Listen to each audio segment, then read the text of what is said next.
Hello everyone, welcome to the stream. I need to fix my video. I did not do that ahead of time. So dark. There we go. And off. That there. Excuse me. Oh, alright. Okay, there we go. All settled. I have my hair slicked back to be full Sid from Doug. So that's a mood. Ooh, why are you? Ah, right. I wonder if you point. Hello, hello and welcome. Hello. Second. Not quite yet.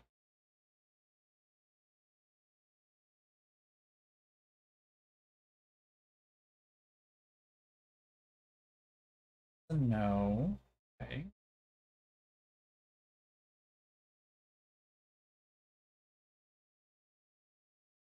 Why not available? I don't know why I had those open. I didn't want to open an incognito window. I'm so discombobulated. There we go. I know how to spell dashboard. Here it is. Um, a kitchen channel. That's not a bad idea. That's not a bad idea. You know, like test kitchen stuff. I like that.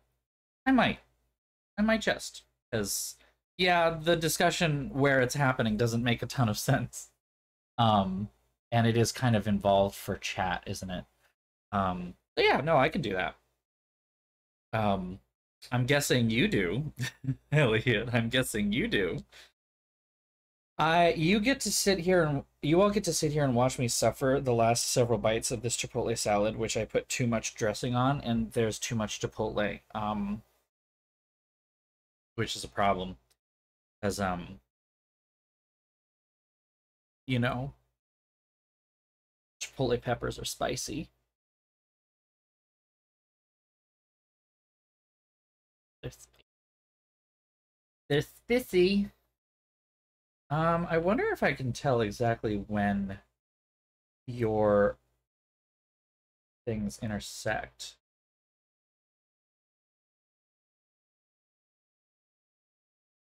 Oh my god. Feeling it in my face. But I don't want to find my follower. I want to look at my subscriber list.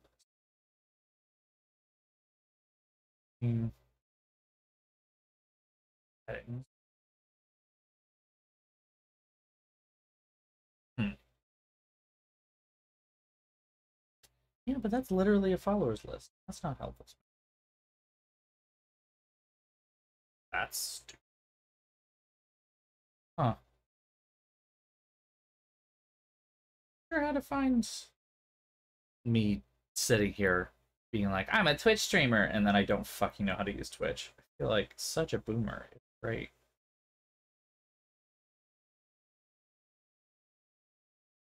New subscribers. I just want to see the subscribers I have. Is it in revenue then? You earn revenue from the ads your turbo subscribers skip.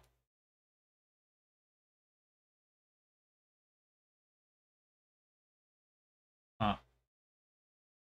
You don't really earn revenue from ads, which is why I just went ahead and turned them off. It's nothing happening there.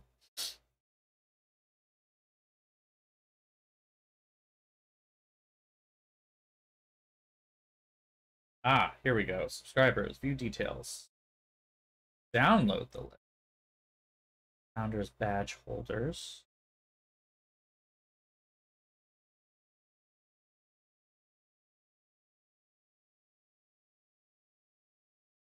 Literally downloading a CSV file. Oh boy. We always love Excel sheets. So fun. It's so fun. Okay, here are all 5 of you. Okay, 4 of you. Because one of those 5 is me, apparently. I know, go away. I'm aware that none of my accounts are active on fucking this laptop that I never use Excel on, so just let me manipulate the. Oh, I can't read it. All right, fine. Well, I can see. Here we go. Subscribe date. That's going to be when. So Elliot, yours is the 31st. Subscribed on um 31st. Ragnarok, yours is the 24th. Digishell is also the 24th. And Witchies is the 5th. So I'm not sure how to make you all sync up again. Not sure how that would work. Don't know how to help. Sorry. I thought I could, and I can't, because I was hoping they would be a little more clear as to when that renewal pops up, and I'm only assuming that it's somewhere around those dates, because if yours, Elliot, was the 31st, then why is it coming up on the 20th? Makes sense to me. So I don't get it. I also just realized that I had said I wanted to trim my mustache before starting streaming, and I have not. Mistakes were made. I have been putting off the prospect of eating the rest of the salad because it's going to be painful, but we're now unfortunately witness this. So if y'all liked watching me suffer through just spicy food, bon appetital.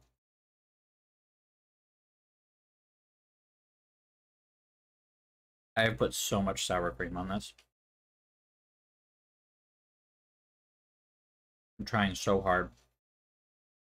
And it's still bad. Oh my god.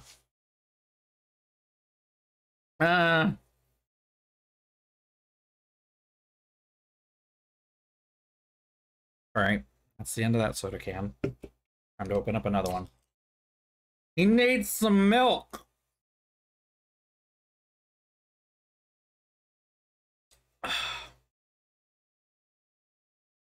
Next bite. I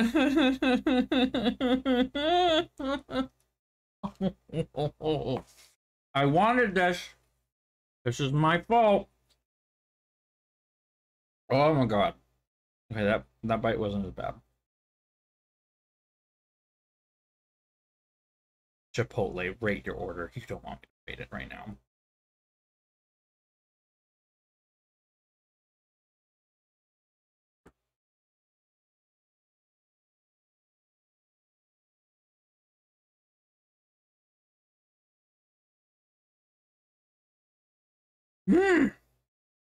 I know, we could have just done pasta. There's nothing remotely offensive about pasta.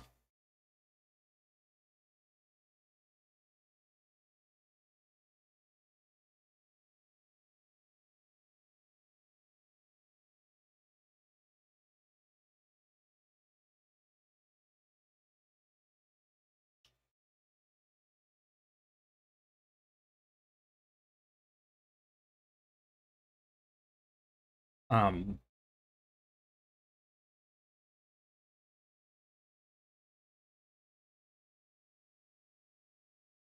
Sorry. Having a moment with a piece of lettuce stuck between my teeth. Content you're providing for your loyal viewers. Me just sitting on the stream going, this is good food. Like,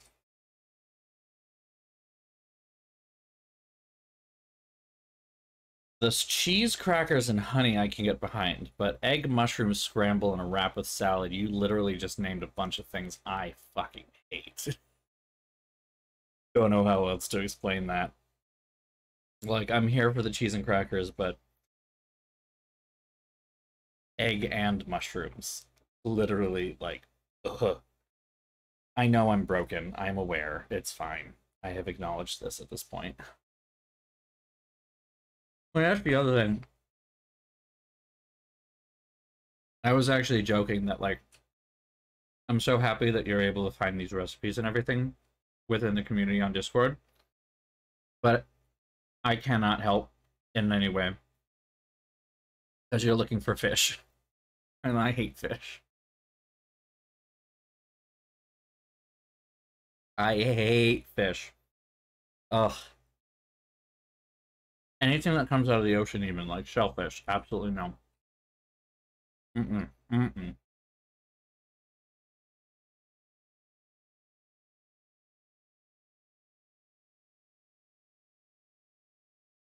I don't like seafood. I don't like fish. I don't like mushrooms. I don't like eggs. Those are the big, big ones. Let me see here. I used to hate onions. I'm fine with onions now, though. I love onions. I don't know why I hated onions before. There are still some things with onions that I can't do. My mother makes creamed onions. They're like pearl onions that she makes every year for Thanksgiving, and like I've eaten them, and I've even eaten them as early as last year, and I still just I can't get them. I don't like it. Yeah, no shrimp, no shrimp. Absolutely not. Oh god, the idea of shrimp freaks me out. Um, I think of other things I don't like here. A lot of vegetables that I used to not like, I do like now. Like I used to hate asparagus, and I actually like asparagus at this point. I still think broccoli tends to be the better one, but only if it's done correctly. Asparagus is easier to make because it's harder to mess up. Kind of how I see it. Um, but I think broccoli is easier to mess up. So, you know, if it's done really well, I find broccoli to be better than. And I kind of I equate them in a lot of ways because to me, I don't know why, but asparagus tastes like spicy broccoli to me, you know, right? Oh, yes, I know you didn't have fried clams. So, I mean, I don't fully understand the whole like kale fascination. I don't not hate kale. I do like kale in its place and its time, but like I don't want to do it excessively kind of a deal. That makes sense?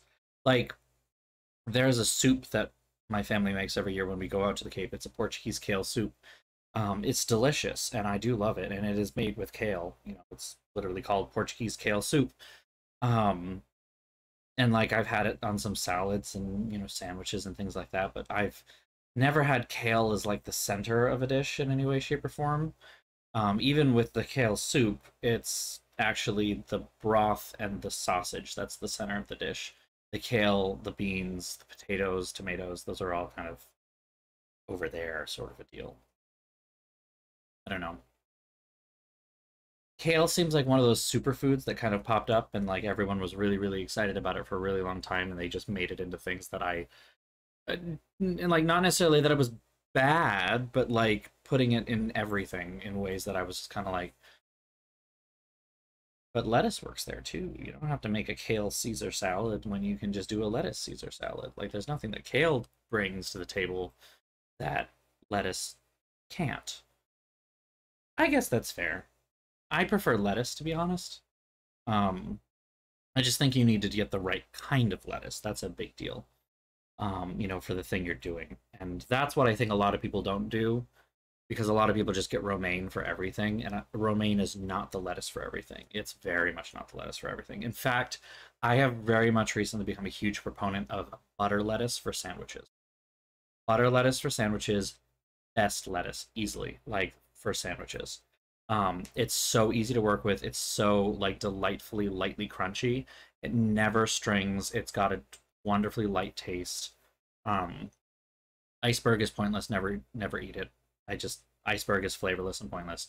Romaine is much better than that, but romaine has so many problems these days. Like there's always some kind of E. coli breakout happening in California that's ruined all the romaine crop. Like I don't know. You have to be careful with lettuce, and I suppose, yeah, it's easier to do kale in that case. And kale is more flavorful, for sure. I find doing a lettuce blend for a salad the better option. Um, and sometimes kale is part of that. I often put spinach in mine, to be honest, because I love spinach. Spinach is awesome, whether it is raw or it is cooked. I do love spinach. Not gonna lie, when it's cooked, having spinach with some balsamic vinegar on it, good stuff. Really good stuff. Especially if you can get really nice balsamic vinegar. Like um, there's a place on 101A that does infused olive oils. They also do balsamic vinegars. And so one time I remember we had this cherry balsamic vinegar.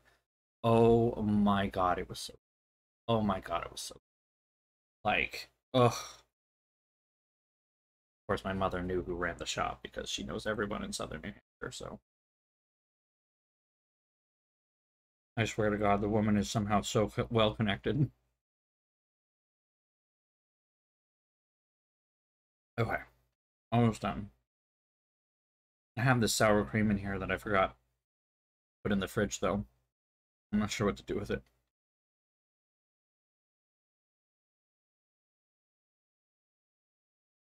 Okay, last bite.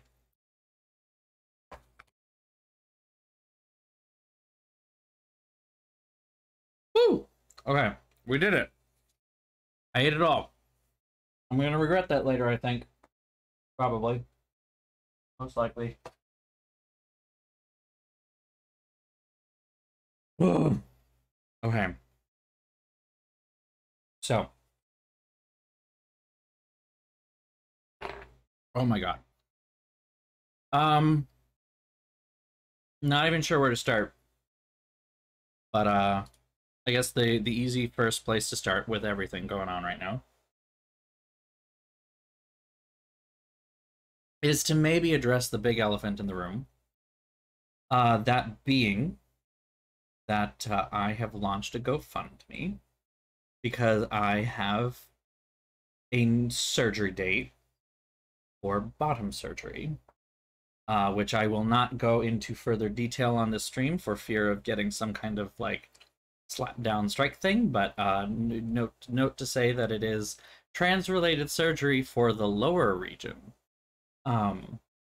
And I'm very, very nervous about every part of it. But today I launched my GoFundMe, and all I can say is holy fucking shit. I love everyone right now. I launched it today, even though my surgery date isn't until October, because I was like, I'm gonna need months to get all this money together. Like, I need something like $3,000, and it's gonna be a while to get there. And we're already almost 2/3 of the way there, and it's not even been up for 24 hours. Like, holy shit. I do not know how to thank everybody who's been involved, who's been spreading it, who's been commenting and reaching out. Like, I love everyone so far right now. This is so good. Holy shit. Oh my god. It is really heartwarming. It really, really is. And I mean, it's complicated because like I spoke to another friend of mine who did something similar. They had a Ko-fi donation page, which I do have, but you can set a goal and it can work like the GoFundMe in that way. Um, excuse me. But yeah, it's just it's one thing to know that I have that support, and another thing to literally see the support in like an empirical way, right? Like, I've had people from high school reach out to me and tell me how much me being open with my journey has meant to them, just to understand more about the trans experience that they didn't know before. And I'm just like, oh my god. um it's It's really truly something. Way that I can. Oh, there we go.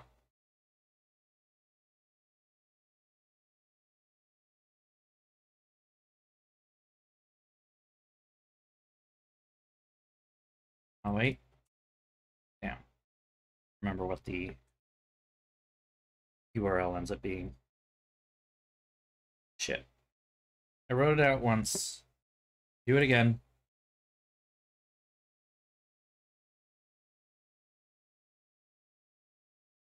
Okay.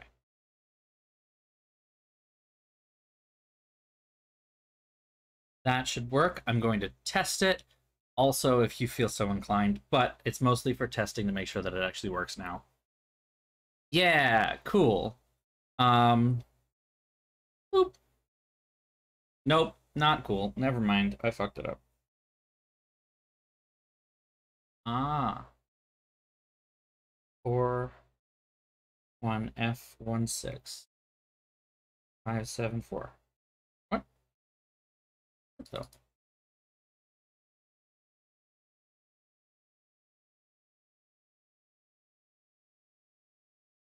Ah, the www matters. This is why we test things. This is why we test things. Try that again.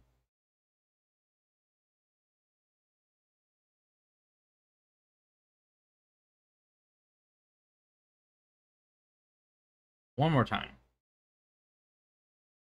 Hey, there we go. It worked this time. Cool. Excellent. Excellent, excellent, excellent. I like that everything just works for once. That's very not normal in so many unfortunate ways.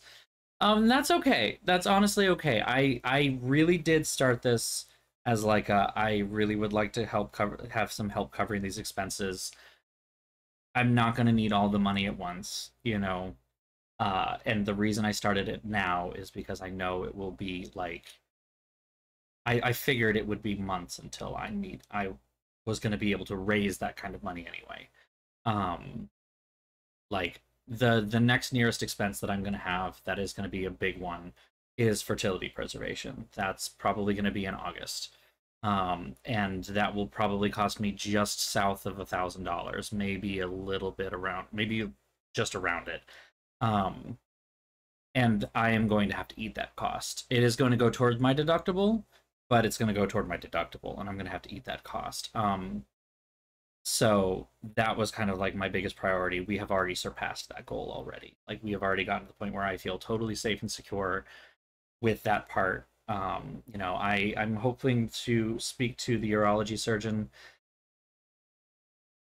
I don't know. It's going to be a little weird because, like, the surgeon that I've chosen to go to is down in Washington, D.C., and is not the surgery team that I was talking to here in Boston. But the surgery team I was talking to here in Boston does involve people who said they were willing to talk to me even if I don't go to them. So I'm gonna draw upon them, their knowledge, even though I know it's I don't know. For some reason, some part of me is like it's weird, but it's not. So I don't know. It's fine. It's fine. I'm being weird again. What's new? I'm being weird about the possibility of offending someone who honestly doesn't fucking care as long as I am happy and settled the way that I want to be. Um, but yeah, no, I looked into I'm not cheating on my doctors. I seriously, it's what it feels like. But except they're not my doctors is the thing. But at the same time, I am going to be like reaching out to the urology surgeon to be like, hey, I have these particular fertility questions that I know you can help me answer. Um, you know, even though I'm not going to go to you for surgery. And it's not his fault, totally. Some of it is, a teeny bit, but it's not something that I feel I should ask for him to. Basically, I can go down my list here real quick, just in case anyone's curious. I looked nationwide, even though I am on an HMO plan with Blue Cross Blue Shield of Massachusetts, which means that basically anything inside of New England is okay, outside of New England is a no. But this is a very specific and very personal kind of surgery that the surgeon choice matters a lot. And because while it is more practice than it ever has been before, and while I do, yes, live in a place where there's a lot of people who do practice it, there are like three surgery clinics here in Boston alone that handle these surgeries. At the same time, it is very much an individual choice as to whether, you know, those people might be acceptable, or there's another variation on a technique or a different technique altogether that you want to pursue. And, you know, this is something that you're going to be living with for the rest of your life. And it's a pretty permanent decision. So, you know, take your time, find the right one, and they will pay for it. You know, my insurance has basically told me that there's a lot of paperwork involved, but we will do it. And so I'm like, okay, cool. So I looked nationwide. And I was using a particular subreddit that I find very frustrating, and I will not name because I'm not going to start throwing people under the bus, but I will name very privately as necessary. Just not going to do it. Not going to do the slander in public, not on stream. Find it very frustrating, but the one thing that I find it useful for is finding pictures of results and seeing and being able to compare what kind of results are each surgeon, you know, is a particular surgeon getting, which is very individual. I will say it is very up to individual person's anatomy, how they heal. You know, it's not necessarily all surgeon skill, which is kind of a struggle that I had for a while, you know, in determining who I was going to go with. But I ultimately ended up narrowing it down to 4 doctors here in the United States. One was all the way out in Scottsdale, Arizona. He is probably one of the oldest practicing surgeons that is doing this. And when I say oldest, I mean like he's been doing this for like since the 90s, maybe 80s, I think even. He is by far and away one of the, like, has some of the highest numbers of surgery and successes, of course, and honestly helped develop a lot of the modern techniques and bring them to the levels that they are today. So he has a lot of great expertise. That being said, it's in Phoenix, Arizona, basically. It's all the way on the other side of the country, pretty much, and that's quite a distance for me to go. Especially when that's so far away from my entire care network. And then on top of that, when the results, while very good, didn't necessarily warrant to me that level of travel, right? Like, I was finding his results to be perfectly adequate and acceptable. His expertise was the biggest draw. And the fact that he has all of this, you know, institutionalized knowledge of his own. And there just wasn't enough to bring me all the way out there, honestly. Because there were surgeons who were very good on the East Coast that were easier for me to get to. So I made that determination relatively early. Then another surgeon that I considered was a surgeon that works out of NYU, Langone. I don't know if I'm pronouncing that right. New York University's hospital. And she is one of the foremost surgeons in the country right now, very highly in demand. Because she's highly in demand, there is a 3-year wait list for an appointment, not for the surgery, for an appointment, just to get a consultation. It's not going to take any, it's going to be a long time, and you're going to be there for a really long time waiting for it. And while, like, again, this is something that's going to be a permanent change, and it's going to be what I live with for the rest of my life, so pick the one that makes sense, even if it is a long wait. Like, you know, if you can do it, take the wait, and it'll be good for you long term. So yes, however, her results, half of them that I found were exactly what I wanted. The other half were exactly what I do not want.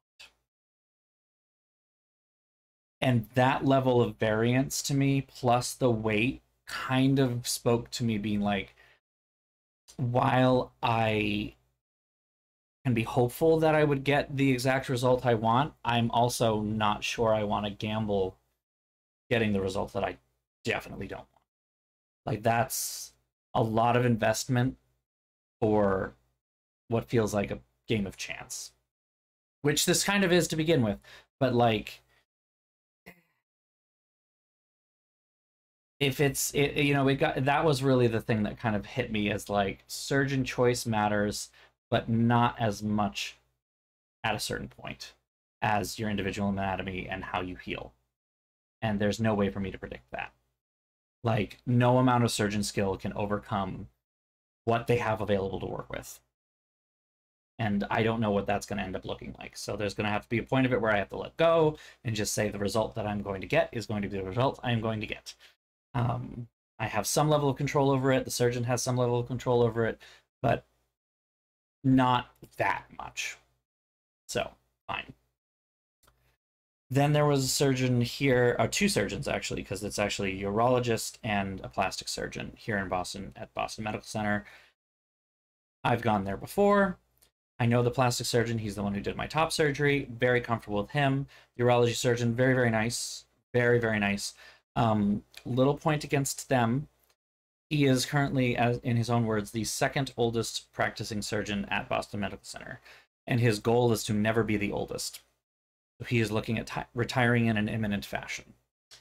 Told me pretty point blank that he will very possibly not, he would very possibly not be operating on me. That he would be retired by the time my surgery day came around, and I would be taken care of by his protege, who I never met, and I would not meet until the day of the surgery, which doesn't really make me feel good.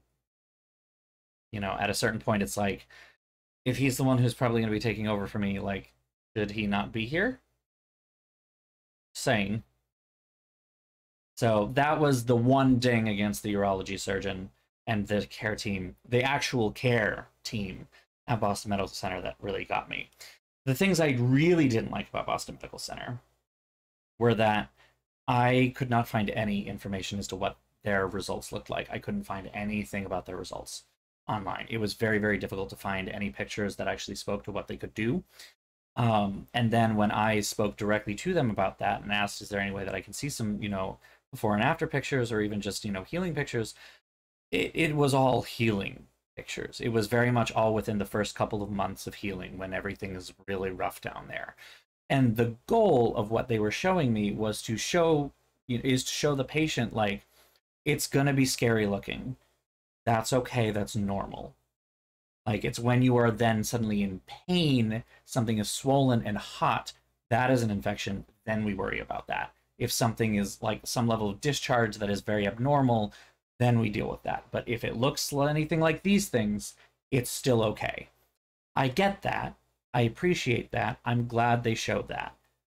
I didn't necessarily need that. That's not what I was looking for. I was looking for, what is the thing, like, what are your results fully healed? What is it going to look like for the rest of my life? Because that's kind of more important than the couple months of healing that I have to deal with when things look really rough down there. Like, I again am very happy they show that, and I'm very glad, but I also kind of wish they then showed, like, and this is what this patient ended up looking like. So, like, even if it looks this crazy rough, it still comes out looking okay. Like, those would have been the way to do it. They didn't do that, is the thing. They had nothing. And then the real thing that just closed it for me is the level of bureaucracy, honestly, around them. I'm actually supposed to have been, I was supposed to have been contacted for an appointment with a plastic surgeon 3 months ago. I messaged them several times and got reminders to them. The nurse practitioner who was helping me with this whole process sent in, you know, appointment requests several times over, cleared it with the surgeon, you know, and was like, yeah, you know, it sounds like we need to meet. 3 months. I have still not been called to schedule that appointment, which, for this particular place and the other 2 places that I mentioned so far, you are required to do a full clearing of all hair, either laser or electrolysis. They don't necessarily care, but you do need to do a full clearing. Usually takes about a year. So I haven't even had that appointment yet, and I can't start hair removal until I have that appointment. So it would have to be a year on top of that. So I realized at that point that the big reason I was considering Boston Medical Center is because it would be easy and it would be in my backyard. It would be just a matter of coming home to recuperate instead of going somewhere else and staying with someone else. It would be far more familiar, and it would be a lot easier to handle from a paperwork and insurance perspective, which is not a good enough reason to do it. Like, while it is absolutely, yes, going to be easier, easy is not what I'm looking for. I'm looking for correct. And there wasn't anything that was screaming correct about Boston Medical. Which left the final doctor in Washington, D.C., who does not require hair clearing, interestingly enough. And this one was something that was really difficult for me to get over. Most surgeons require hair clearing ahead of time, and for good reason. A lot of times, you don't want hair in there, is honestly the thing. And the skin grafts that they use to create the canal are hair-bearing tissue. So you want to make sure that there's no hair there. However, multiple things that I've learned that fed into this discussion, this understanding that I now have. Number one, it has long been accepted within the trans community especially that electrolysis is the only permanent hair removal. This is not true. It is not as good as we think it is. It doesn't get everything. And while it will absolutely kill a hair follicle, what electrolysis is, if you don't know, it's inserting a small needle into the hair follicle and then electrocuting it. It's literally like individual hair zapping, follicle by follicle. And you have to do this on a rotating basis because a lot of times your hair follicles will be dormant and then active and do these cycles that you have to kind of catch within the cycle in order to truly clear an area. But the thing with electrolysis is, while it definitely will kill a single individual follicle, your skin can grow new follicles. If it's supposed to be a hair-bearing skin, it will just grow new ones to replace the ones that you're killing. It's not perfect, it's not going to be like perfectly smooth, nor is it going to be really hairy again, but it will grow hair again. And so if that's the only thing you're relying on, yeah, it's possible to grow hair there anyway. It's at a certain point it will be inevitable. Laser, on the other hand, has always been considered second best. The reasoning behind that being that when electrolysis was approved by the FDA in the 60s, I believe, 50s or 60s, it was approved for quote-unquote permanent hair removal. When laser was approved for hair removal in the 80s, it was approved for quote-unquote permanent hair reduction. And a lot of people have focused on those two words, removal versus reduction, as some kind of indication of how effective the two techniques are. This is false. There's been a lot of research lately to show that specifically in these surgeries, laser is just as good, if not potentially better, than electrolysis. Because while it might not kill every hair follicle, it won't grow back, basically. It won't grow back in the same way that electrolysis does. But even then, it's still not a 100% thing, because I personally now know two people, one of whom is on testosterone and one of whom is AMAB and on testosterone, another of whom is on estrogen, and both of them have had laser and electrolysis, and both of them have had regrowth at both sites. Because I was thinking maybe it could be a matter of like, I'm continuing on testosterone after the fact. Testosterone tends to make you grow more body hair. Maybe it could be that the testosterone might induce more hair growth. Sounds like that doesn't necessarily matter. And so that kind of leads then to this surgeon, and his technique, he just uses a follicle scrape. He literally just, when he's split the dermis, he just scrapes it and takes out the follicles as it goes.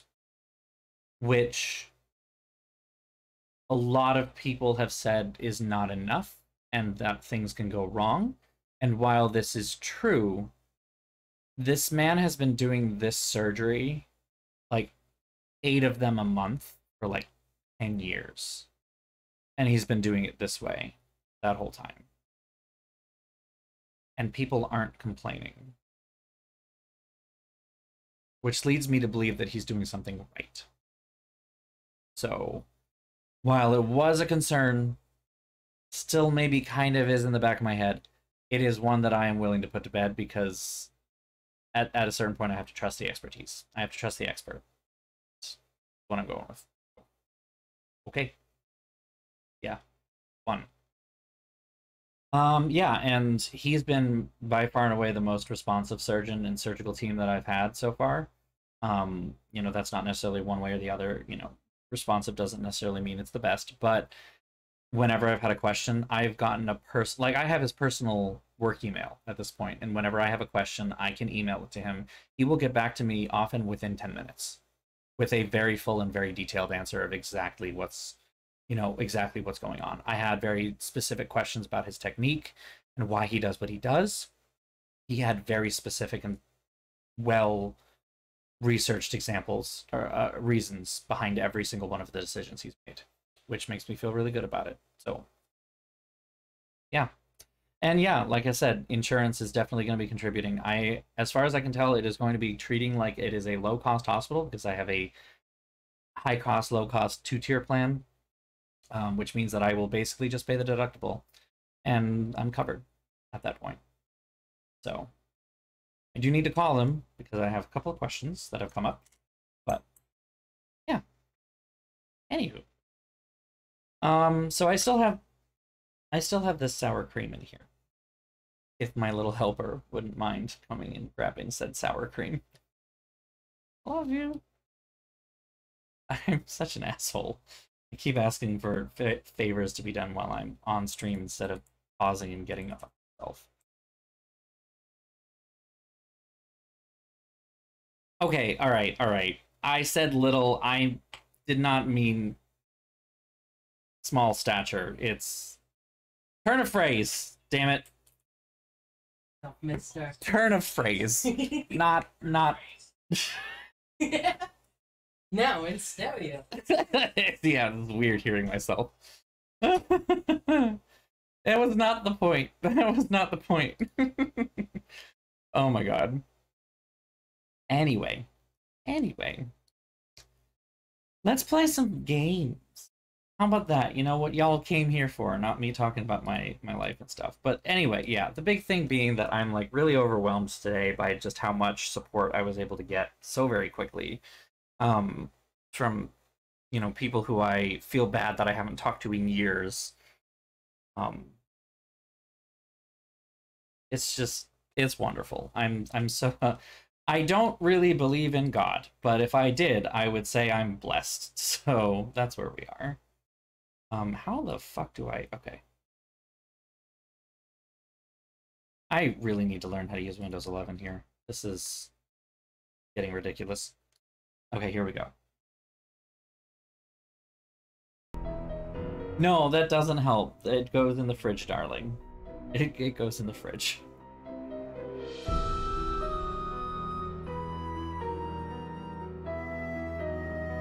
Okay.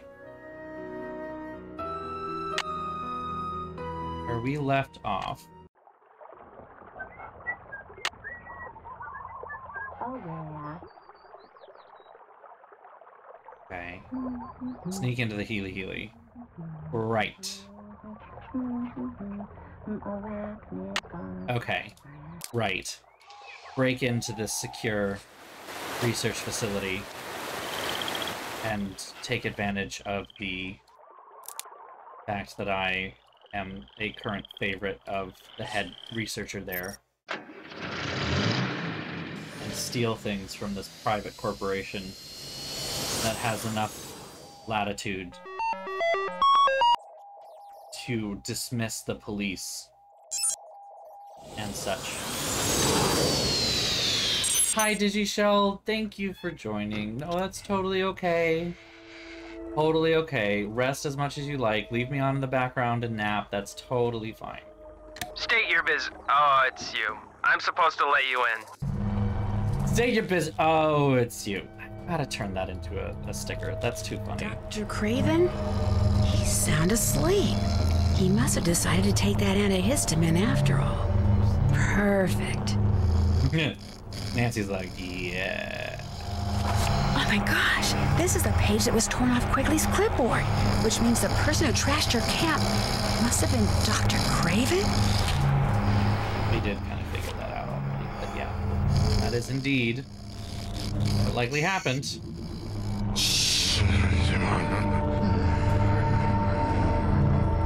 Let me turn off the noise machine part of this.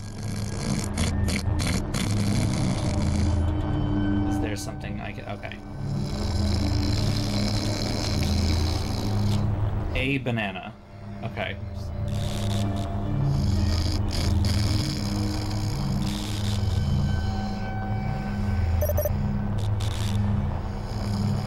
There we go. What we got here?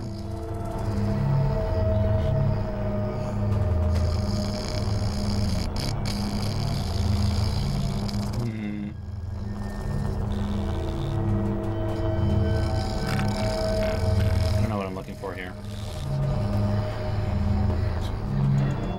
All right. Looks like employee number 14-667-93. Right, he was fired recently. Was assigned to locker 13. The combination is R4L2L7R9. Okay.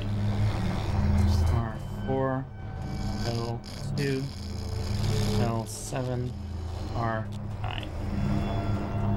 Okay. Because Fireman was just recently delinquent. Yeah, he's the one who was fired when we were sitting here. May cause drowsiness. Yeah, no shit.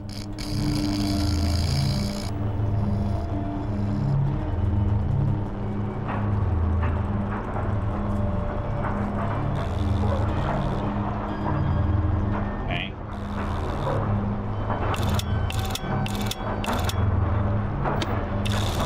Oh, shoot.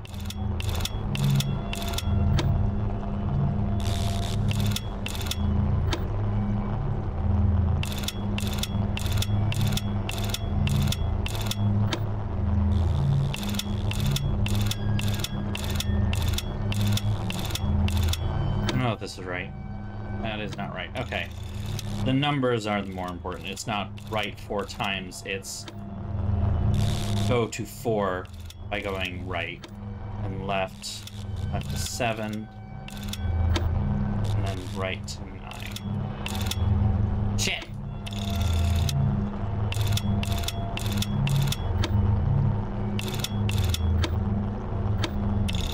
Damn it! That was a mistake. Come on.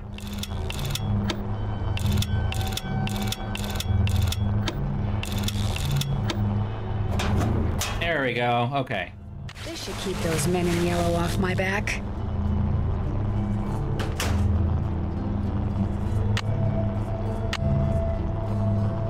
Okay.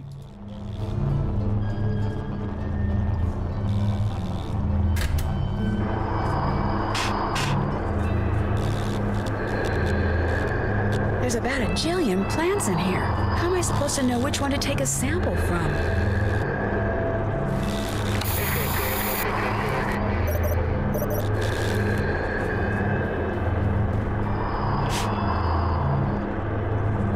Okay. Great point. How do I know what to take a sample from?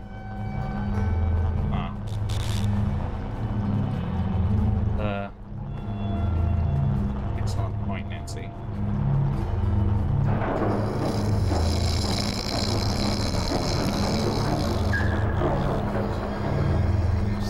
Useful to me.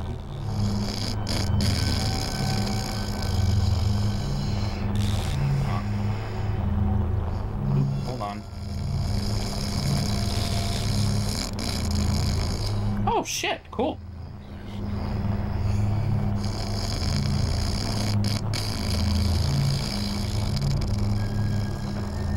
I just got more money. In this case, it was selling something. So I have internet through Verizon, and they were running a promotion where they gave you a free Xbox Series X if you were a subscriber for like, I don't know, 3 months or something like that, which I did. And I got the Xbox, and I'm selling it, and it just sold today, so, which is cool.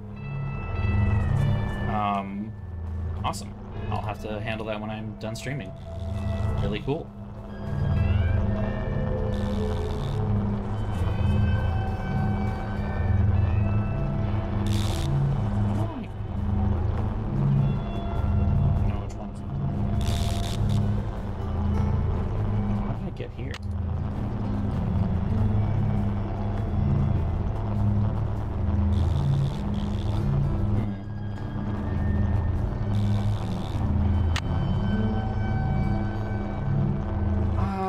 I mean, I was saying today it wasn't selling after, like, listing it earlier this week, so it wasn't, like, a really long time that it was up, but still, it's kind of cool. See exactly all the details. Of course, I need a printer to print it out, and I don't have one. Didn't think of that one. Didn't think of that.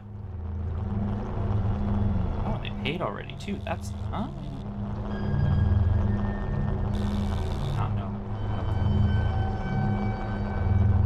Requires a printer that I do not have. Creature. Cave. Pages. Want to know what's nice about tonight? I can go as long as I need to finish this game. Because I got nothing tomorrow. I'm going to see Barbie. That's it. And I gotta go to the gym, but...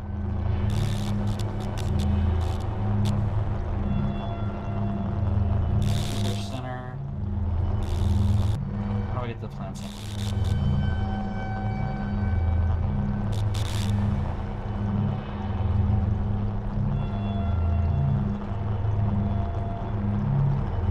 Where can I get the suit? We already know about that, but how do I know which plant? There it is.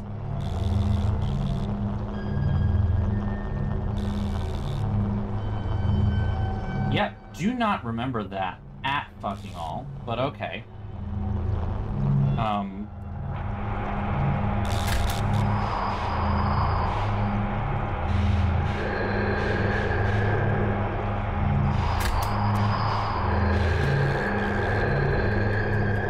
Okay. Maybe this'll help me figure out what plant I'm looking for.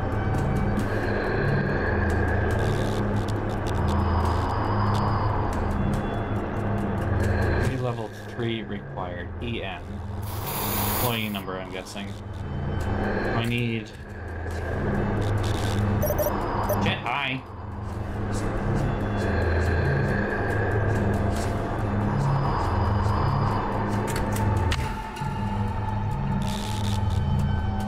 Go back up to the little... Not iPad. Banana has level 3. So does Burke. Maker. Spider-Man has level 3. Do I use that?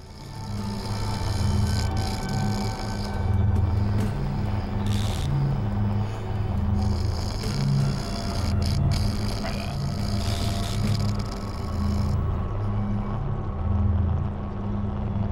The green one with the leaves. Wow, so helpful.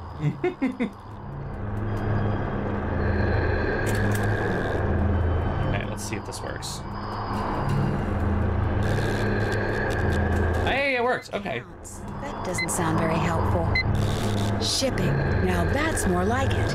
Let's see what this place has been sending to whom lately. This is full, like, corporate espionage. Okay. I was gonna say, hold on a minute. That's who hired Frank and Joe Hardy to check out the Mapus. FERC-21 was extracted from an unexpected fortuitous mutation, which I managed to successfully propagate. Had it tested immediately because I do believe this is the one. Mutation, huh? Something tells me that's the plant I need to get a sample from. Okay, FERC-21.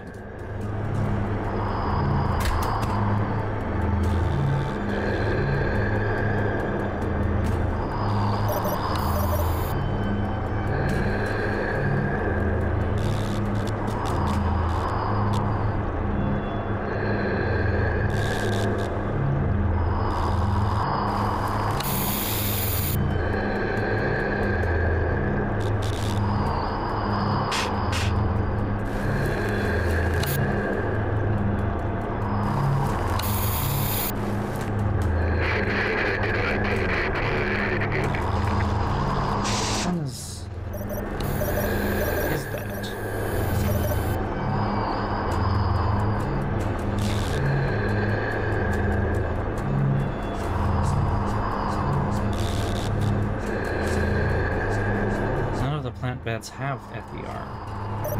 T21 on them. How am I, like, circling this person the way that I am?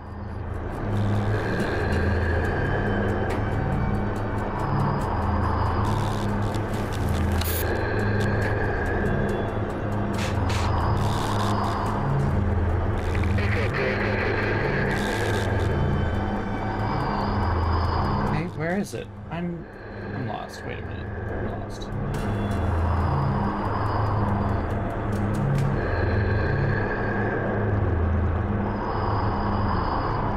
Oh, I messed up.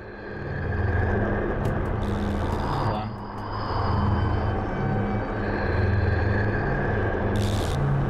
Okay. Yeah, I messed up. Hold on. Hold on. Yeah, I thought it was relatively obvious which one you do, but apparently...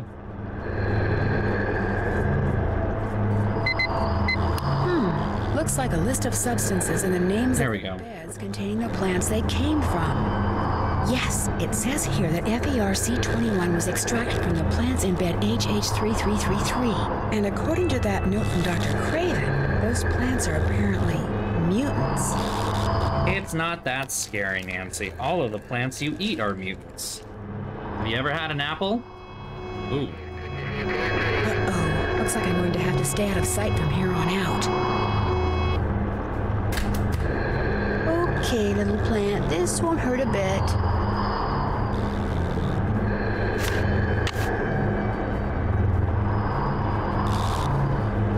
Still no sign of the intruder. Over.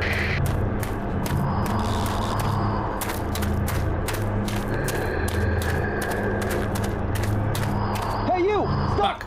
Grab him! He's that imposter! Hold it right there, pal. You're not going anywhere. I'm busted. Womp womp. Did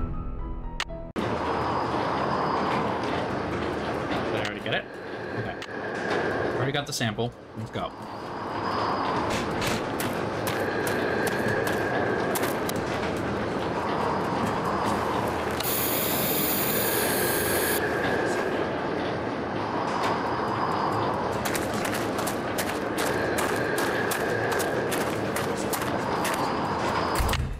Ha! My daring escape! Go back to Quigley and be like, listen, I just committed fucking several crimes. I know you don't pay me, but I want a fucking raise.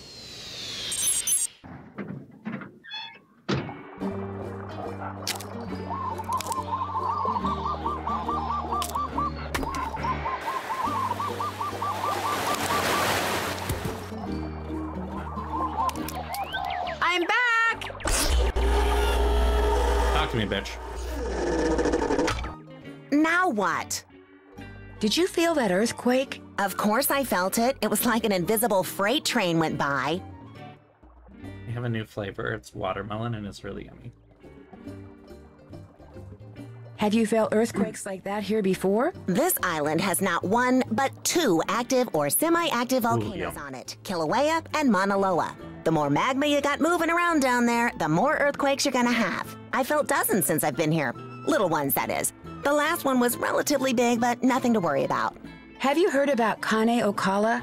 Of course I have. Last time I went into town for my weekly mango shave ice, all people could talk about was how Kane Okala was spotted doing this or he was heard doing that.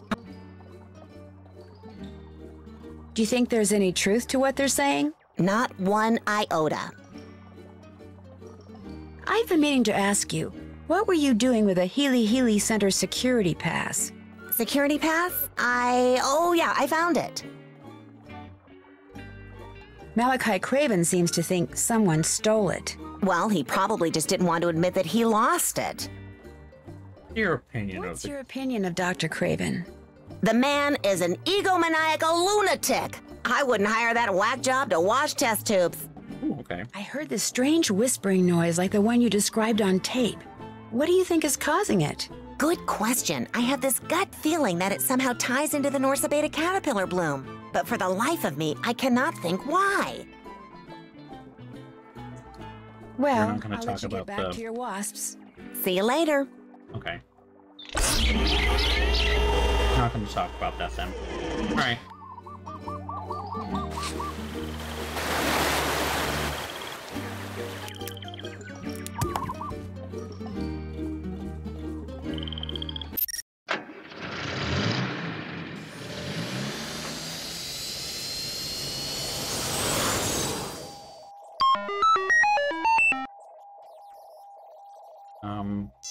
Back to the camp.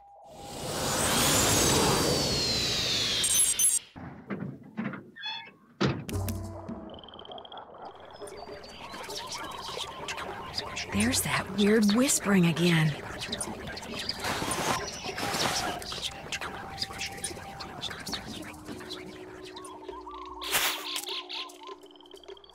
How do I do this again?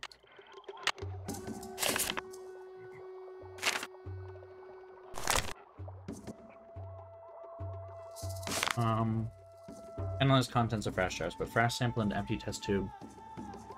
2 drops of BQ19. Note color sample. Source material into separate test tube. 2 drops into the test tube containing the sample. Color doesn't match, then repeat using other source materials. Wow.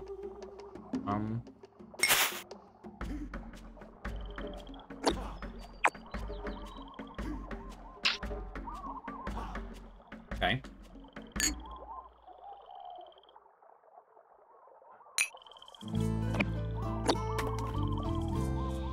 That doesn't look right. The color of the Lee sample from the Healy doesn't match the color of the Frass sample.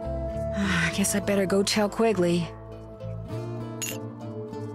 We're not going to try any of the other colors. Oh, okay. So that's not it.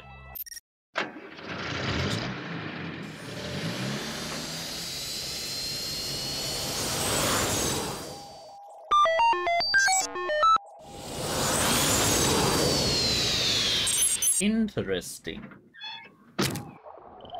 I'm an idiot.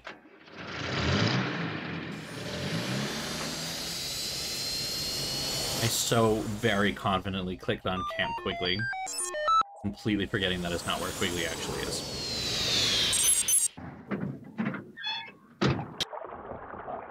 Here we go.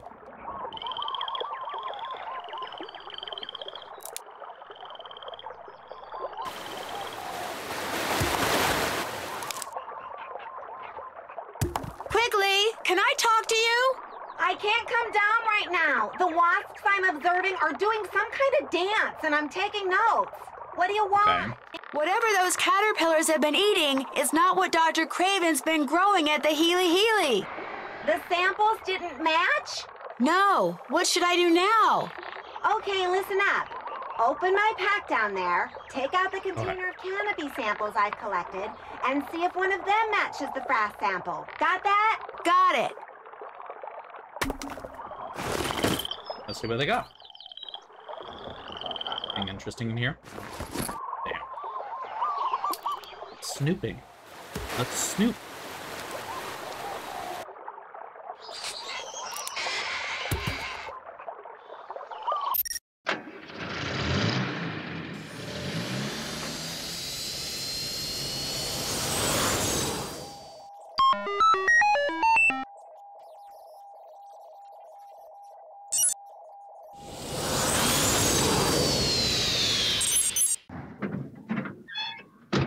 So if she was just up there yelling while observing the wasps, like, is that a problem then? I don't need to analyze that.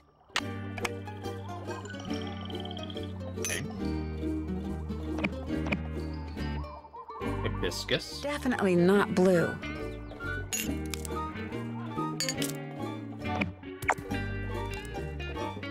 That doesn't match.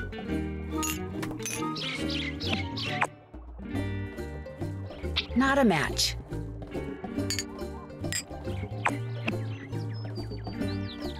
Not a match. Damn. That doesn't match. Well, A match. So, looks like those caterpillars have been eating fritillated flag beetles, whatever they are. you're so good at this, Nancy. Whatever they are. You're working for a literal entomologist. Entomologist? That's right.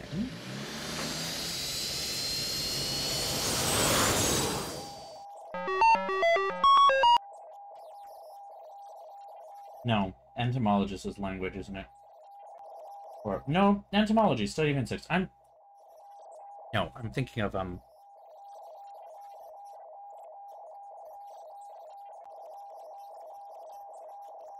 what's when you like the origins of a word.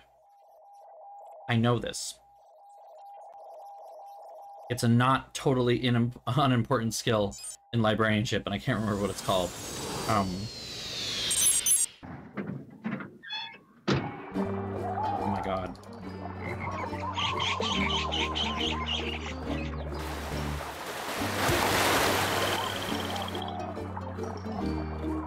Quigley, can I talk to you?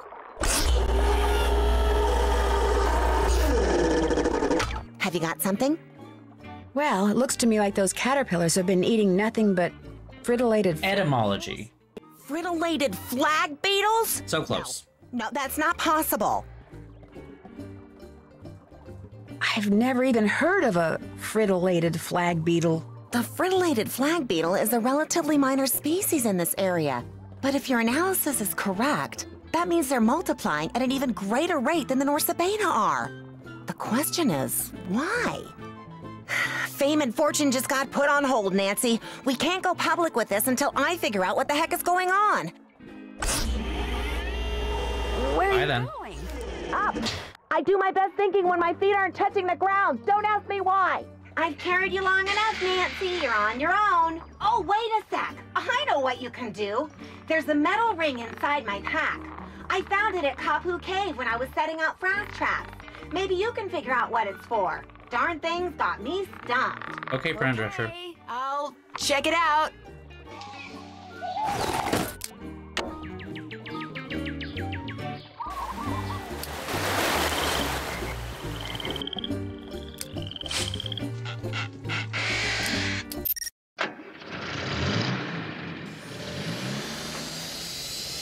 Yeah, entomology versus etymology. It's just the N. That's the only thing that was missing.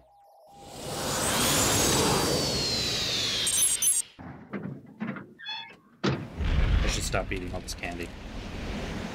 It's gonna hurt my stomach. Ooh, excuse me.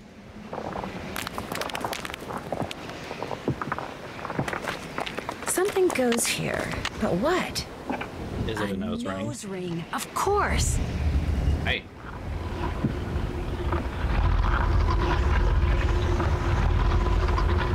I can move his teeth now.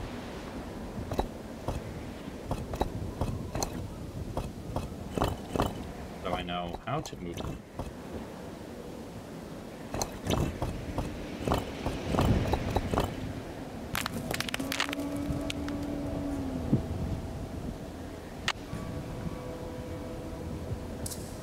Is this where I swap over?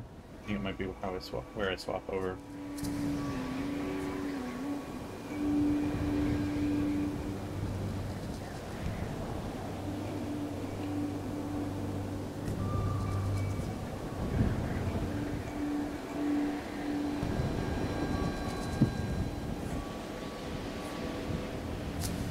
Yeah, that's what I thought. Okay.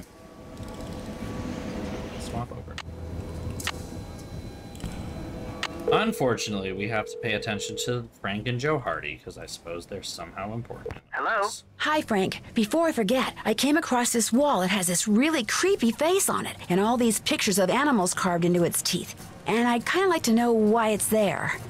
Well, if I come across anything that involves a creepy face with critters on its teeth, I'll give you a call. Great. That's it for now. Talk to you later. Okay, give me a hot second here. I am going to just handle this real quick. Okay.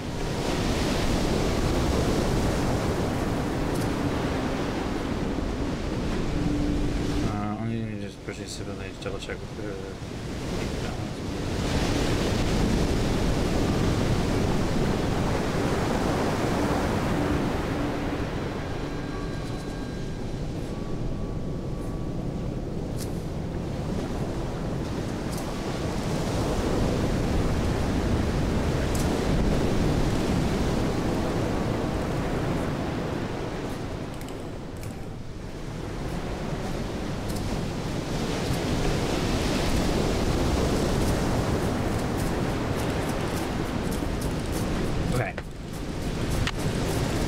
What I'm doing. I have literally no idea. Hey, what's going on? Is this your pawn ticket? Right, the I pawn found it ticket. over there. Never seen it before. Then maybe it belonged to the guy who clobbered Joe. Or maybe it's been lying there for weeks. The guy who cleans this place doesn't exactly keep it spotless. Namely, me. Oh, okay, Thanks fair for enough. your help. Catch you later. Okay, well, in that case...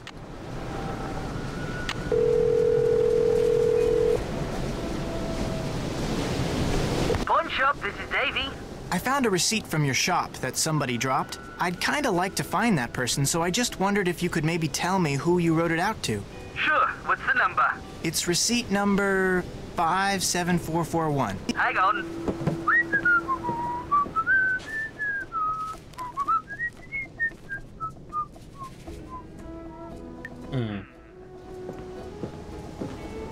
How well do you know this guy? Okay. I don't know him at all. Total stranger. Well, you're not the only one who'd like to find him. Turns out the stuff I bought off of him was stolen. Cops are looking for this guy too. Name's Johnny Kuto. Apparently he's got a pretty nice career going for him as a freelance thief. Address he gave me turned out to be bogus. Gave me his cell phone number too, but he never picks up. Think you could give me Kuto's phone number? Got it right here. 808-555-9258. Good luck Hey, getting what him does to return freelance your call. thief mean? What did you mean when you said Kuto is a freelance thief? You tell him what you want, he'll steal it for you, for a price. Cops say he's see. pretty good. Think he's stolen everything from microchips to airplane parts. What kind of stuff did Kuto sell to you? Laptop, digital camera, and a PDA. Police said it was smaller than the stuff he usually goes after. Probably just needed some pocket change. Do you have any idea why Johnny Kuto would be hanging around a business called Big Island Mike's Immersion Excursions? Police mentioned that he's always looking for places to hide what he steals until it's safe to deliver it. Maybe somebody at this excursion thing is helping him out. Hey, I really appreciate your help. Hey, no problem. Good luck to you, mate. I don't know what that accent was supposed to be, but okay.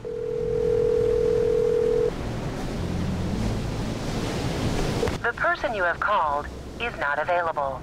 At the tone, please leave a message. Hey, Johnny. You don't know me, but you know my brother. He's the one you This is slugged smart. when you were at Big Island Mike's. I know what you two have been up to. So if you're smart, you'll give me a call. 280-555-7263.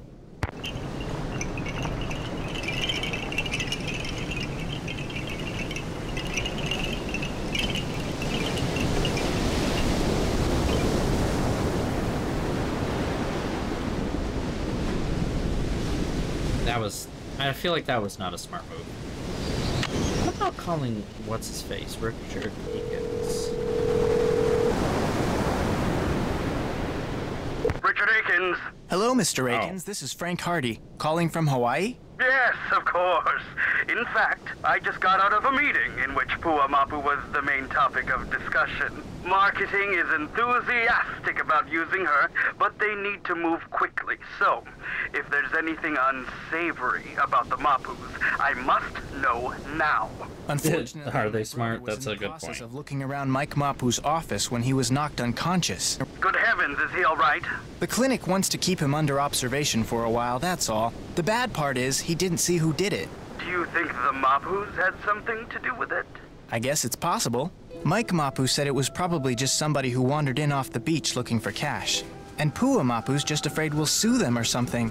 But I won't know anything for sure until I do a lot more checking. Please, do it quickly. Time is of the essence. Nothing else to report. Keep up the good work. Time is only of the essence because you're being crazy about it, so... Hello? Ah. This is Kudo. What do you want? Mostly I want to know why you slugged my brother. I don't know what you're talking about. I'm talking about the thing you got going with Mapu. Hey, I've got nothing going with that overgrown jerk. The guy double-crossed me, okay? We had a deal. I came through, he didn't. So I went looking for a way to even the score. Your brother was in the wrong place at the wrong time, that's all. What was it Mapu paid you to steal for him? You don't know anything about this, do you? Hey, I know all about it. In fact... No, wait! Hello? Hello? You there? Shoot. Dumbass. Dumbass. Hey, what's going on? I'm not sure how to tell you this, but I have reason to believe your dad is involved in something he shouldn't be. What do you mean? Like what? Like hiding or maybe even fencing stolen property for someone. What? Look, it's a real long story, and I can't prove anything, so you don't really have to worry. But if he was, say, trying to hide a bunch of stuff for somebody, where do you suppose he'd put it? He's so Oh my fucking gosh, intelligent. The chamber. That's what he's been doing in there. This island is riddled with lava tubes, tunnels made by ancient volcanoes. They go all over the place. My dad knows them all. Lately, he's been spending a lot of time in one of them. He calls it the chamber because it's so big, but he refused to tell me what he's been doing. I was going to sneak down there and see for myself, but the earthquake caused this huge cave-in near the entrance. I can't get past it, but neither can my dad. So whatever he's been keeping down there is still there. There's no other way to get into this chamber thing? Yes, there is, from the water. It says so on this old chart my dad has. Then what are you waiting for? The problem is, you can't just snorkel to the entrance. You have to ride different currents to get there. The chart supposedly says how to do that, but I've never been able to figure it out. But if you can figure it out, you might be able to find the entrance. But if you do, and it turns out that my dad is doing something illegal, I want you to promise me that you won't call the police without talking to me first. Deal. I promise I won't call the police. Say it. I promise I won't call the police unless I talk to you first. Okay? Okay. The Doesn't chart's in matter. that old trunk in the immersion center. Not legally binding. You'll need to know what my father calls his favorite flavor of shave ice. I can never remember, so you'll have to ask him. Just don't make me sorry I trusted you.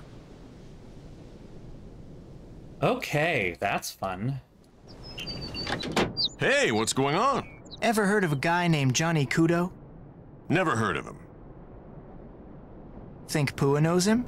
She might have gone out with him or something? Why are you asking? I think he may be the guy who clobbered Joe. Playing Kojak, huh? Well, I wish I knew something about this Kudo guy, but I don't. I'm curious. What's your favorite flavor of shave ice? Tell you what, I'm kinda hungry, so I'm gonna make you guess. You make me a shave ice and bring it back here. If it's my favorite flavor or combination of flavors, I'll tell you. That's the hard one, isn't it? Well, you'll just have to keep making them till you get it right.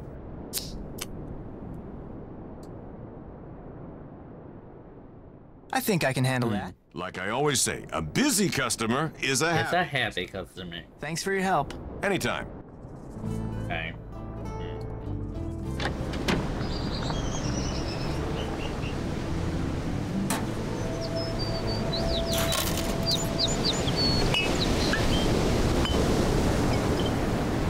No idea what I'm doing. That should do it. Now I'll just take this to Big Island Mike and hope that it's his favorite flavor. How the fuck am I supposed to know? Want something else? Got a shave ice for you to try. Let's have it. How many is he gonna have at the end of this? I only like one of those flavors. Try again. Okay. That's how we're gonna get. I did pineapple, cherry, mango, so let's keep the cherry. Do a totally different thing. Grape, coconut, cherry. There we go. Let's see if this is Big Island Mike's favorite flavor. Want something else? Got another shave ice for you. Let's have it.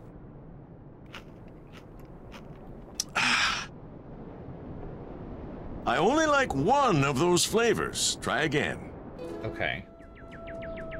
So I think the cherry is correct. Hopefully, maybe. Keep it. Banana is another one. Banana and lime, I guess. There we go. Cherry, banana, Let's lime. see if this is Big Island Mike's favorite flavor. Want something else? Got another shave ice for you. Let's have it.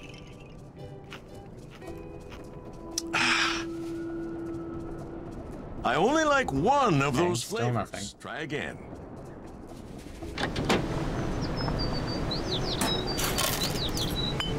Cherry, lemon, watermelon. Feeny, let's see if this is Big Island Mike's favorite flavor. Want something else? Got another shave ice for you. Let's have it.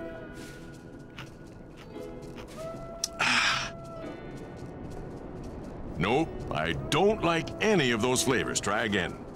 Oh shit. Okay, so cherry is not the one. Oh. Okay, hold on.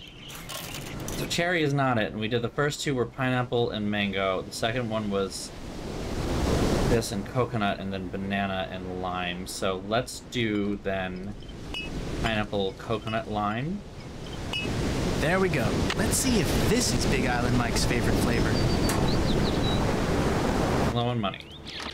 Want something else? Got another shave Pineapple, ice for you. coconut, lime. Let's have it.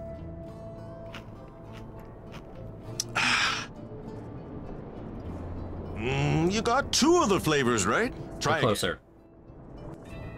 So let's keep pineapple and coconut. And we'll switch to pineapple, coconut, and banana. That was the... It was these 3, and these 2, then these 2, and then those 2. There we go. Let's see if this is Big Island Mike's favorite flavor. Want something else? Got another shave ice for you. Let's have it.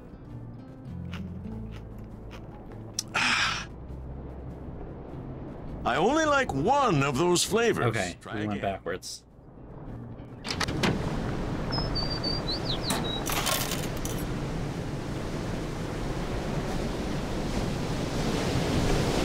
Maybe it's not pineapple. Maybe it's mango, coconut, and lime. Let's see if this is Big Island Mike's favorite flavor. He is taking a lot of shaved ice, you are correct. He's just Want something eating all else? of them. Got another shave ice for you. Let's have it.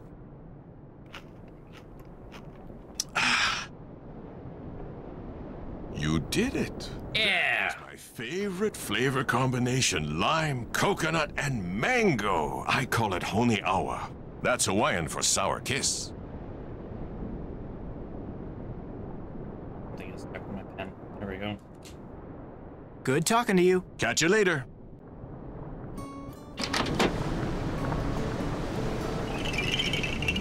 Okay,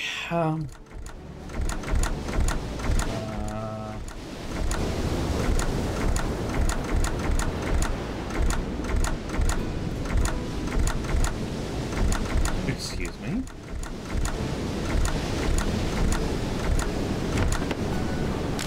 That's all that's in here. Whoa, weird looking dude.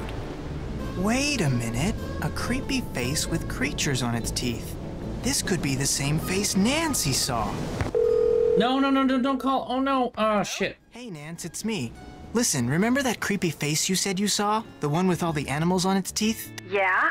Well, I just came across a drawing of a creepy face that has a mouthful of teeth with animals on them. Tell me about the animals. Well, there's an eel, a turtle, a shark, a manta ray, a porcupine fish, an octopus, a crab, and an urchin.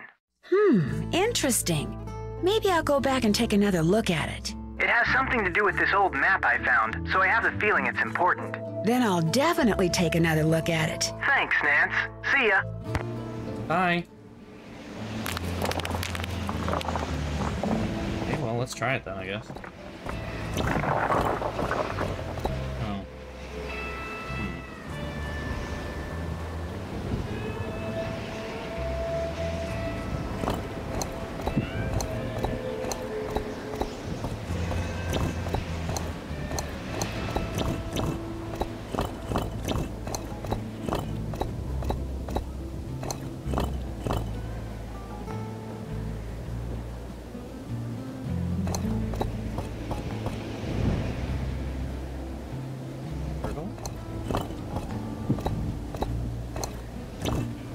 Is not on.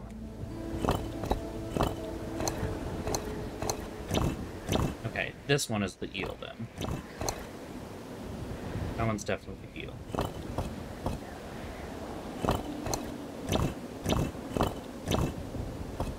This one's the crab.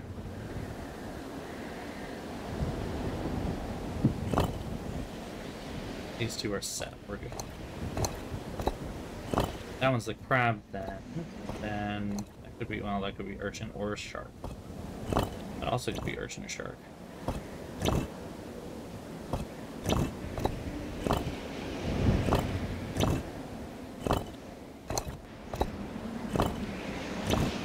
This one is the ray. Okay.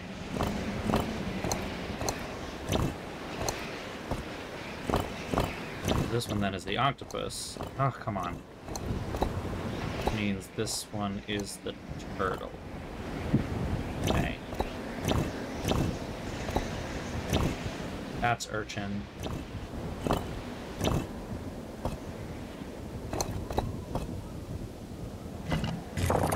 Ah!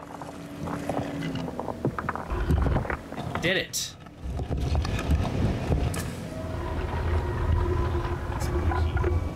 It opened! I better call and tell Frank.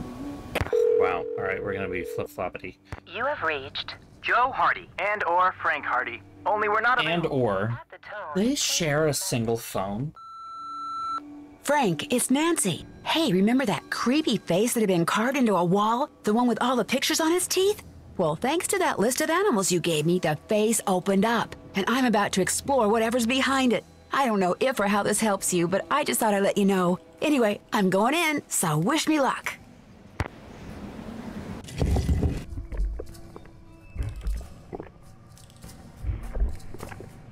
Phew, I feel like I'm in a sauna. That would possibly be because of the, That's lava. No wonder it's so hot in here. No shit. Don't fall, Nancy. Good job. Huh. That's a thing.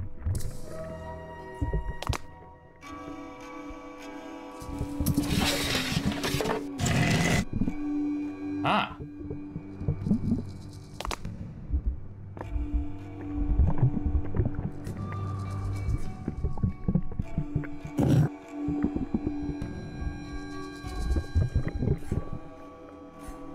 Okay.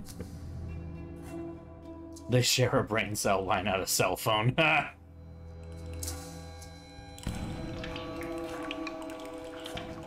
Sound of trickling water. Why is that important? Write this down.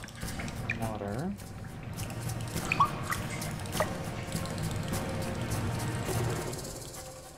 Wind. Yeah, this is important. Must be.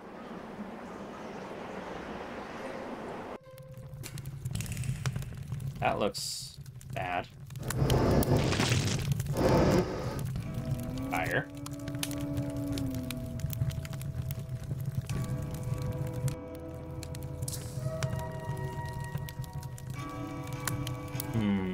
Got a bad feeling about that one.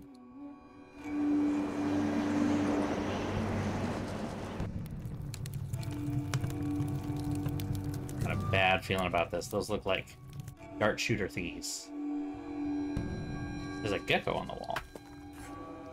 Rock. Okay.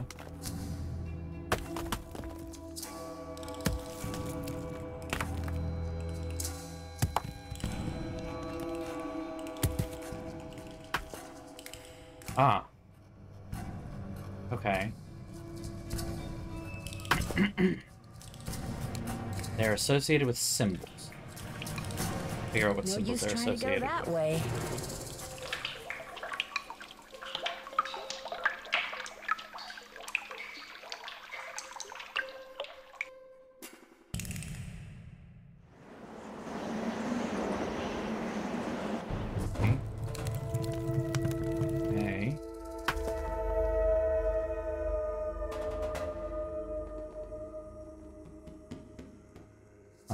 Maybe it's just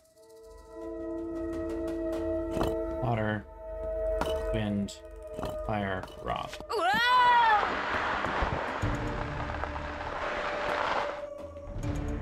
Oh.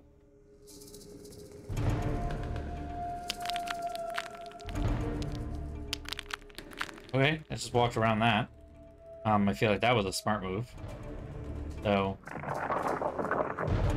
that looks like a door. I wonder if these pictures tell some kind of story. Okay.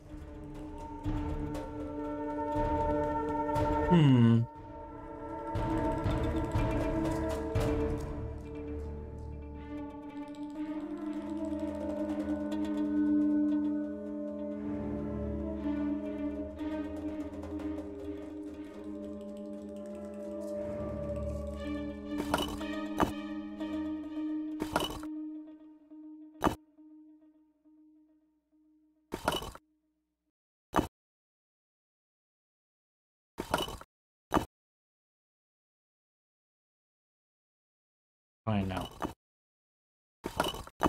The tree is the key here.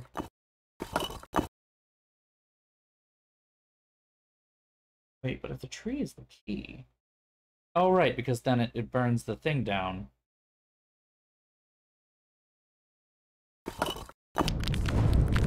Ah, nope. That was not it. Nancy's dead. The tree is the key. These pictures tell some kind I of was wrong. story.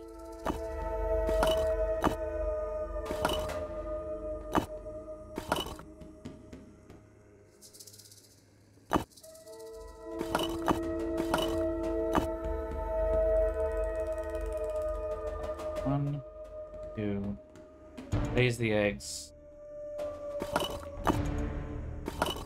4, 5.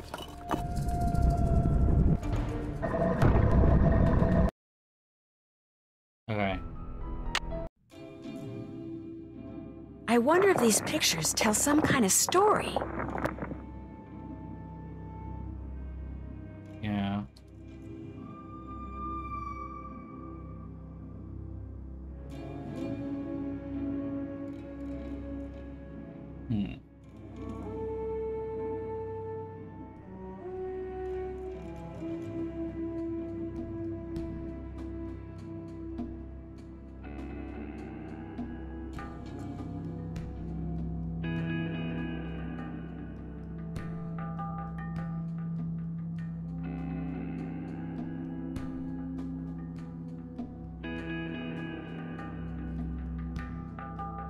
What am I missing?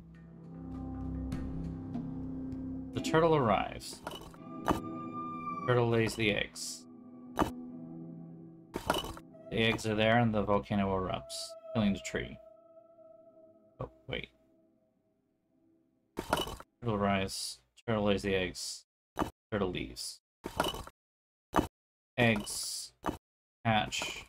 Empty beach. But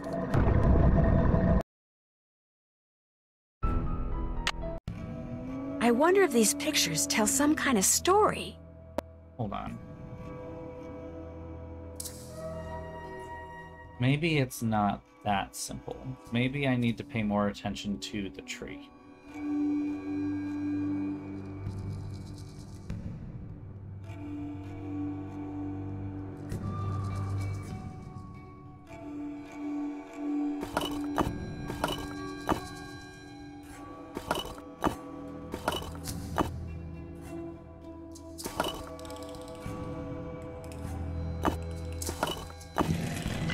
Ah! Now I've got time to escape. Yep. Woo! Smash cut. Frank, it's Nancy. Hey, remember that creepy face that had been carved into a wall? The one with all the pictures on his teeth? Well, thanks to that list of animals you gave me, the face opened up, and I'm about to explore whatever's behind it. I don't know if or how this helps you, but I just thought I'd let you know. Anyway, I'm going in, so wish me luck. If the pictures on that old current chart helped her, maybe whatever she just did to open up that face will somehow help me. Can I still see the old current chart? Okay, good. That's important.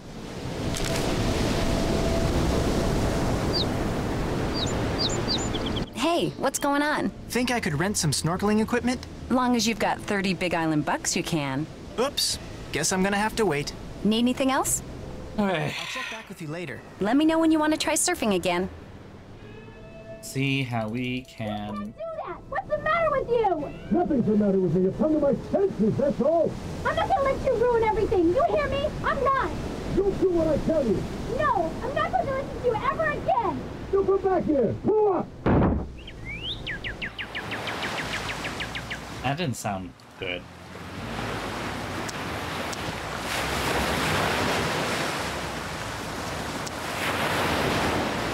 I'm gonna go collect my little shell and pretend that didn't happen.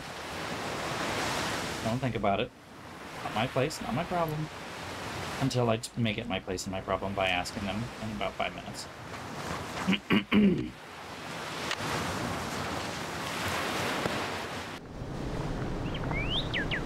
Hey, what's going on? That was some argument you and your dad had.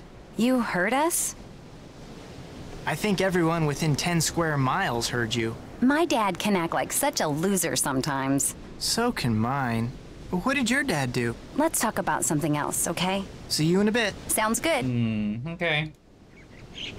Okay. Oh. Whatever goes here, that ain't it.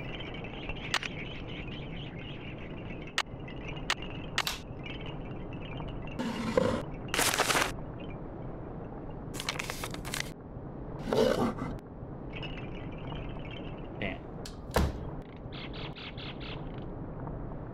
3-5 delivery from JK. I mean, you know who that is now, don't we? Don't we?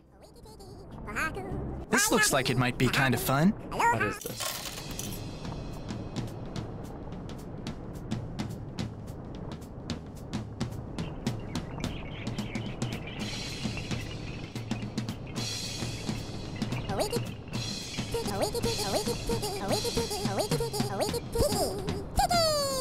Player. No idea. What? Computer. Okay. What?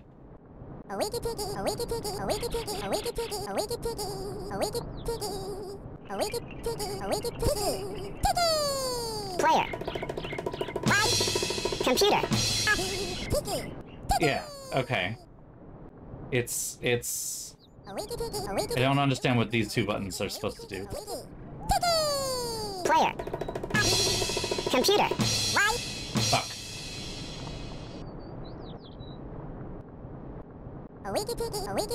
It's just, rock, paper, scissors. Player. Computer. Womp.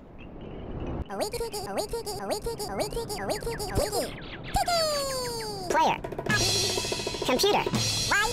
Fuck! I lost. I don't know what you get if you win, though.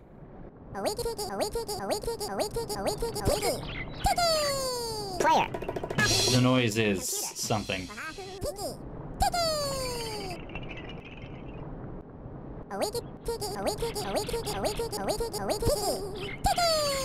Player. Computer. Okay. We're tied. All I have to do is one more win.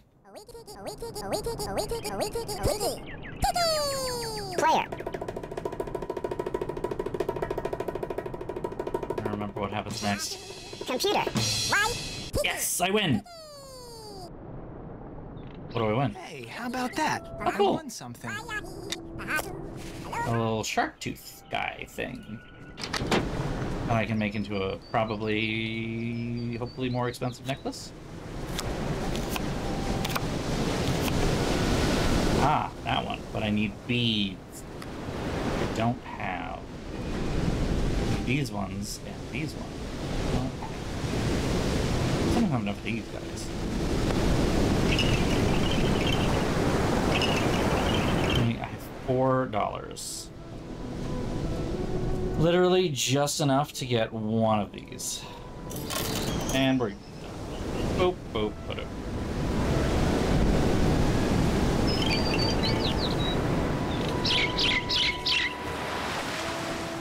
Remember how I said I hate the shell collecting?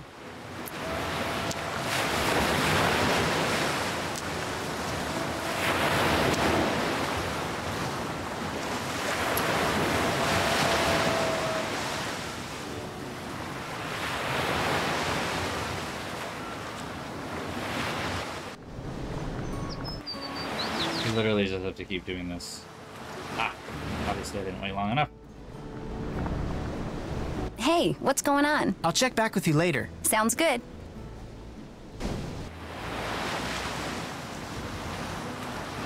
I don't see anything here.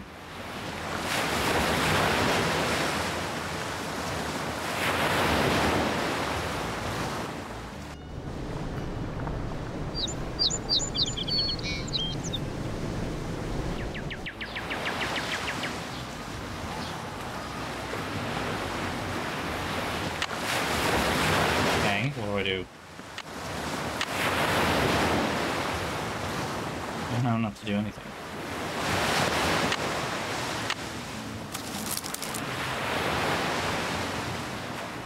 I'm out of bait. So, what do I do here? I thought there was a way to get the game to give me more shells. And I obviously forgot.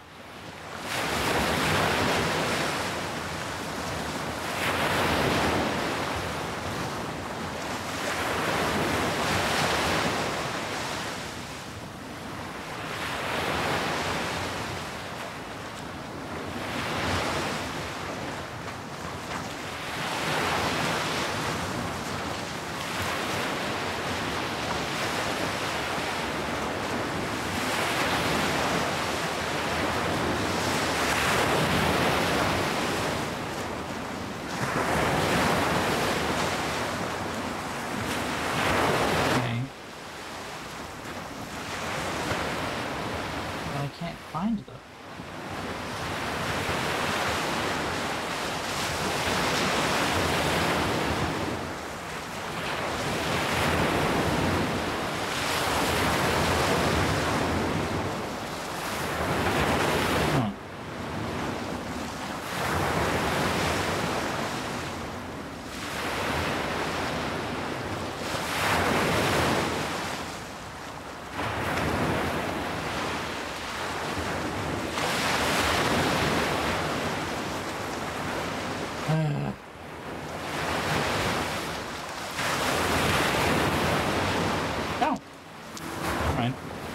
Popped up. Just wait. Literally just wait. Only. I think I should have enough for one of the necklaces now.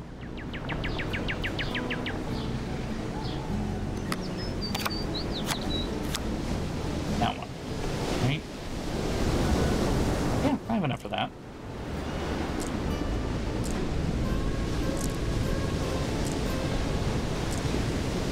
A lot, but something, yes.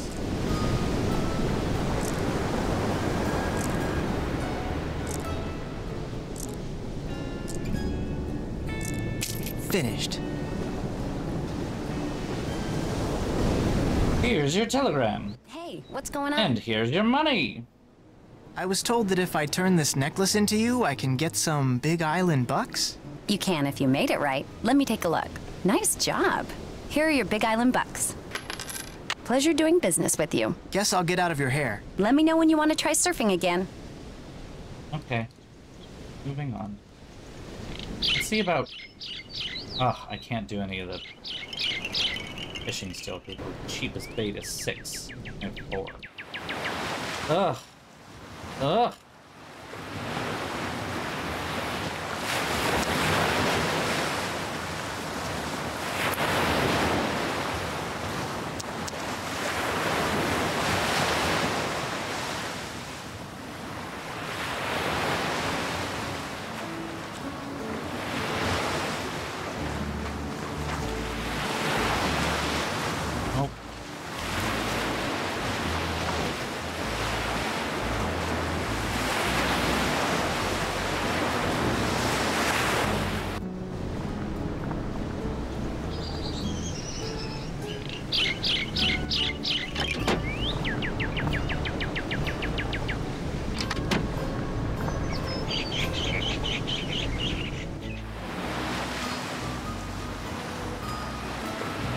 Come on, give me the fucking shell. Thank you. Still nothing here.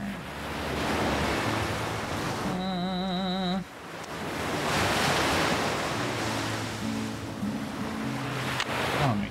Tell me. I mean, I have enough.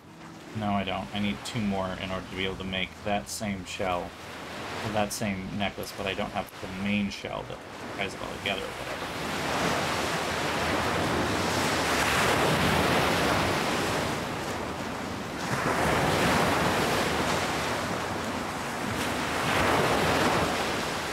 Do I just sit and wait? Like...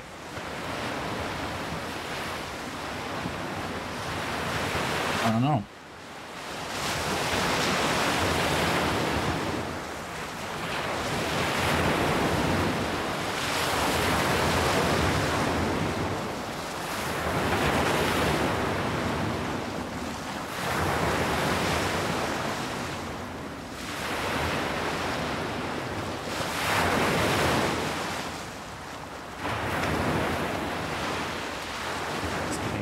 of time. We're going to see if we can come back to it in a second.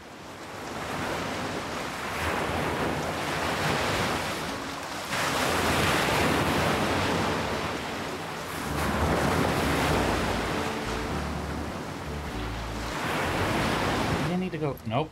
There we go. I was like, maybe I need to go away. No, I think I just need to, like, click out and click back in. I just keep doing this.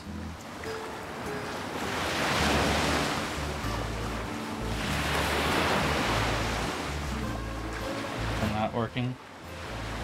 Doesn't seem like it's working. I guess I do need to walk away from it, huh?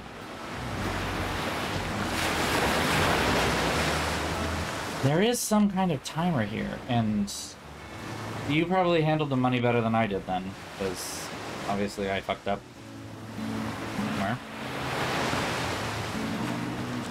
Maybe I'm just getting really bad RNG.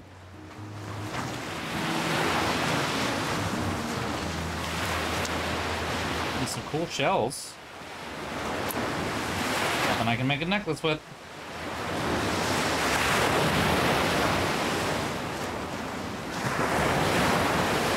I could go look, but I don't think anything I have I can make.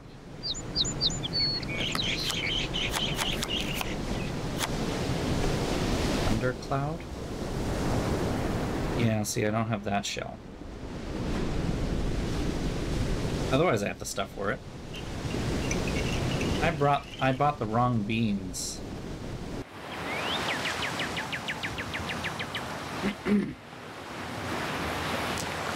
There we go. That's helpful.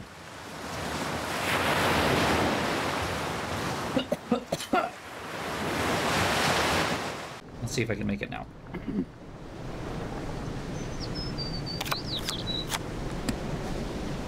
Perfect. Yes, I can.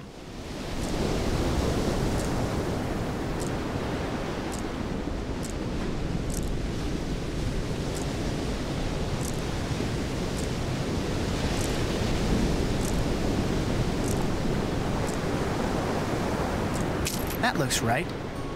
With that, I can make some fish happen. Hey, what's going on? Got another necklace for you. Let's have a look. Nice job. Here are Okay. your Big Island bucks. Pleasure doing business with you.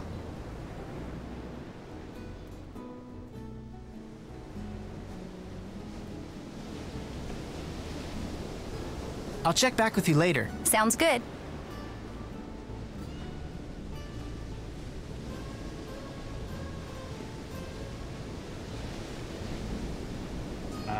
Okay, I can't do that.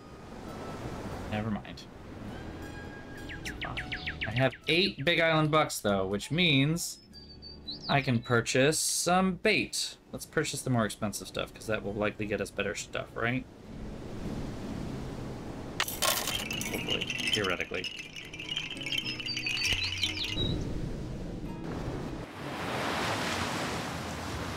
Wiggles.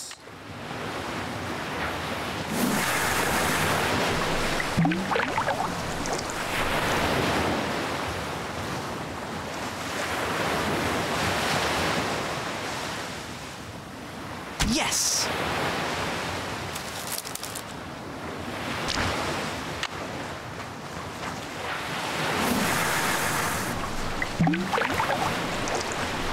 Even if I only make 1 Big Island buck for each fish I catch, I'm going to come out ahead.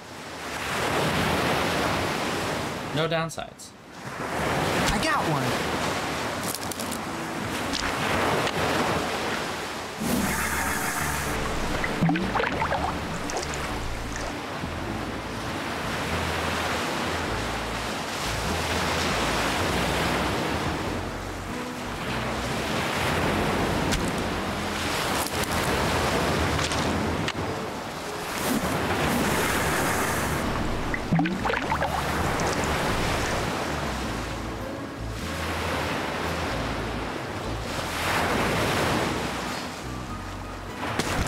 This is supposed to be relaxing, but I'm just tired.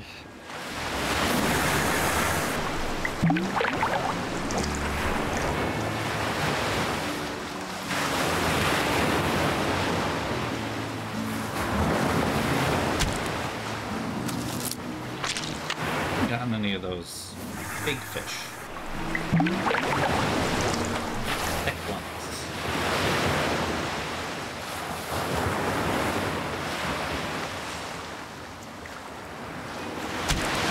Ah, like that guy. I think those are the ones that make the most money.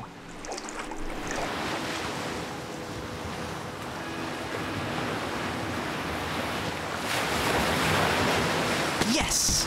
Oh, fail.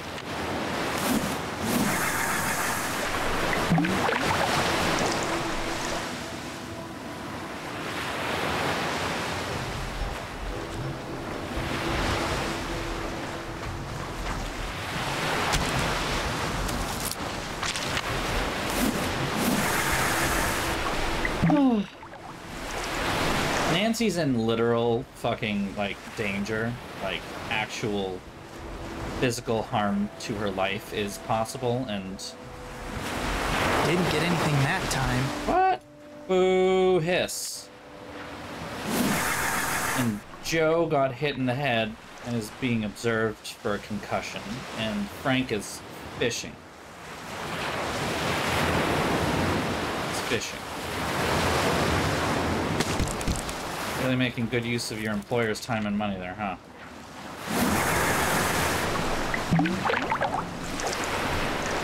Rats! That one got away. That was stupid. Sorry that he yelled so loud. I just clicked on it and did not wait for it at all. I'll just twitch. Great.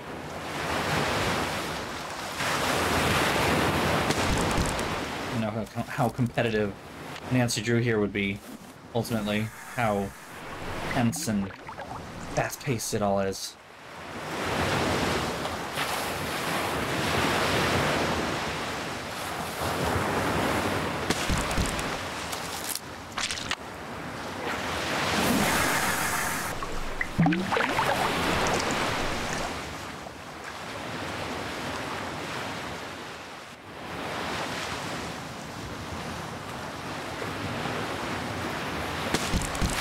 Really fascinating stuff. 2 more. We're almost done.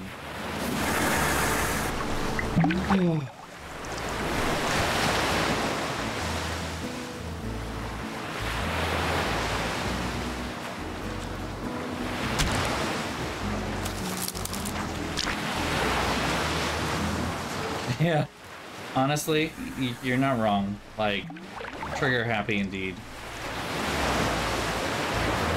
I struggle with this in Animal Crossing as well. And lately I've been struggling with it in Ghost of Tsushima. There's a mechanic that you can eliminate up to like 3 people right from the get-go if you challenge them to a standoff, is what it's called. It's all very like, you know, cinematic Kurosawa samurai film kind of going on? thing. Got you some more fish. Let's see. Looking good. There you go. And yeah, money, give me all the money. Okay, what else? Nice. Guess I'll get out of your hair. Have fun. We got 25. We gotta do more, so. How do I get that super expensive stuff?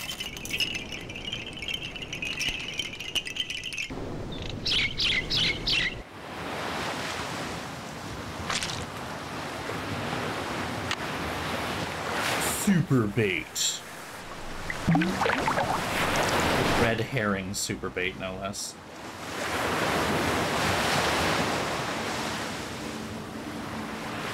Yes! Nice. Good start.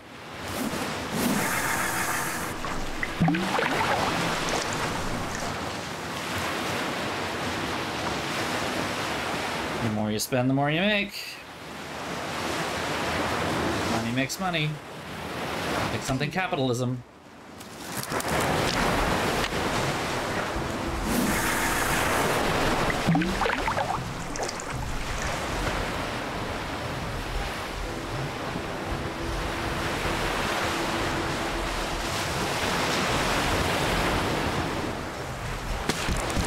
Anyway, my point being that you have this, the more you buy, the more you save, lol.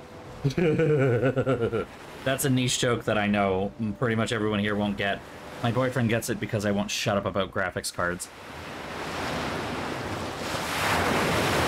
It's something that the CEO of one of these companies said, and it's the dumbest fucking thing that he's ever said. And he said some pretty dumb things. And he was trying to get people like really excited about an otherwise overpriced and kind of crappy generation of pieces of hardware that are being panned like across the board.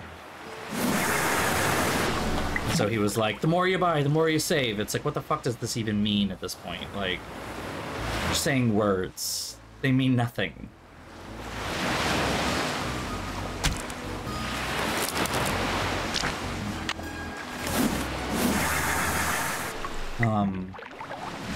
But yeah, with the Ghost of Tsushima game and the standoff mode that you hit when you come up across a group of enemies, you can challenge them to a standoff. And you hold down a button. And you have to release it as soon as they swing for you. But there are fake outs that they do. Like they'll do stuff like that, right? And you can only, if you hit it when you do any of those, then they hit you, it hurts a lot, and you're just in combat, regular combat. But if you do it right and you release the button at the right time and then hit the button again at the right time and hit the button a third time at the right time, you can kill 3 guys instantly. It's like super easy. Well, so that's the thing, like, the more you buy, the more you save. Yeah, that technically is supposed to be like you buy in bulk and you save money because you're spending less per unit. But that doesn't apply to what he was asking people to do. Like, the thing that he's asking people to do is buy more expensive graphics cards. Because it's better, somehow, to spend more money for less performance. So, the more you buy, the more performance you save for later. I don't know. Like, that's what it doesn't make sense. Like, the graphics cards aren't bad. They're not terrible products. They're just so overpriced. That's the problem. It's down to the point where they released a new one, like this week, and no one's reviewed it. Like, very few people have actually reviewed it because they didn't actually send it out to reviewers ahead of time. Because they were afraid of the reviews being terrible, because it's a terrible card. It literally loses to the last generation counterpart. And costs like $100 more. It's really bad. They're getting torn to pieces. It's to the point that several giant chains have come out on record and say that they have no inventory and do not know how to get any inventory. And the AIB, the partners that make the boards and the cards, some of them have said they have no intention of buying any of this card and they're just not going to make any because it's not profitable. No one wants them. It's really bad. Like, they really whiffed the fuck out of this. It's hilarious. It'd be more hilarious if it weren't so depressing. Because despite all of these problems, they're still making record profits on AI. So, they're not changing their prices at all. Why? There's like nothing to be Hey, done. what's going on? Got you some more fish. Let's see. They really did fuck around, and they were going to find out, but unfortunately, they're not finding out enough.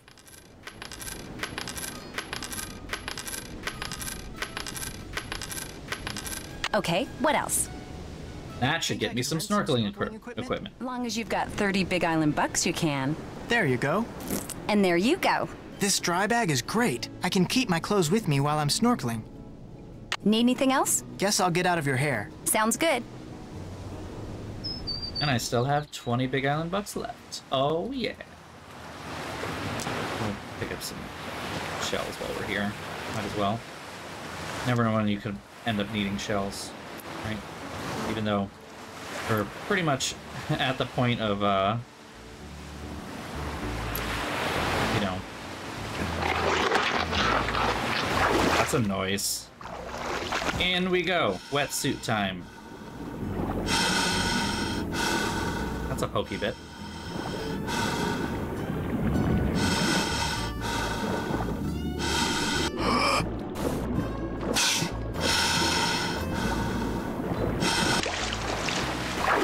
Back in the water. I messed up.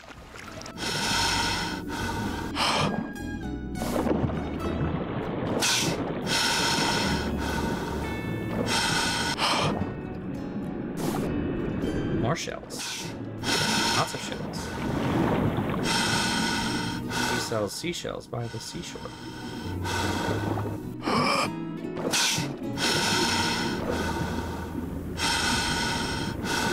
have no idea where I'm going. That looks like a turtle. Turtle. Bye, turtle. Bye, turtle.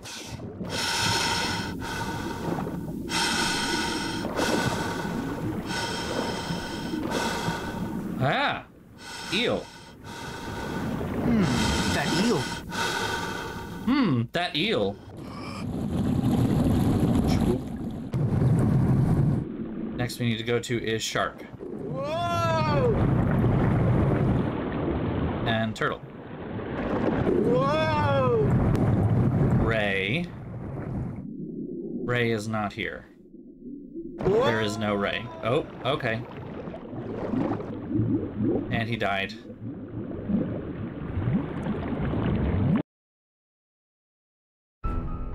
Okay. I know, yeah, he's speaking with the snorkel in his mouth. Should be eel, shark, turtle, ray, porcupine, octopus, crab, urchin. That's eel. Maybe it's just you have to pick the ones that exist, so... But ray and turtle are both on there. This one should be ray, and it's not, and it's... I guess we'll try this way and see what happens. Whoa! Whoa! Whoa! I have no idea what's happening right now. Ah, I did it right, though. Okay, cool. The chamber Pua told me about must be in there. Ooh. Ah. Nancy was here.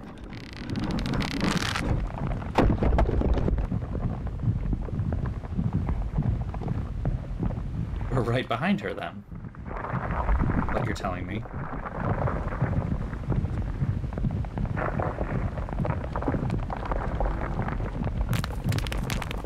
We're just gonna climb up through here. It's just a big button. That's a big button. Ah. Chessboard.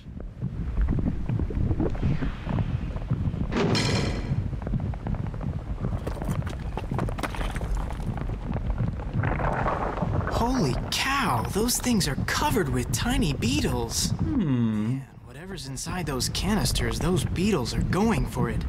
Big beetles, huh? Frank, what are you doing here? Well, Pua sent me.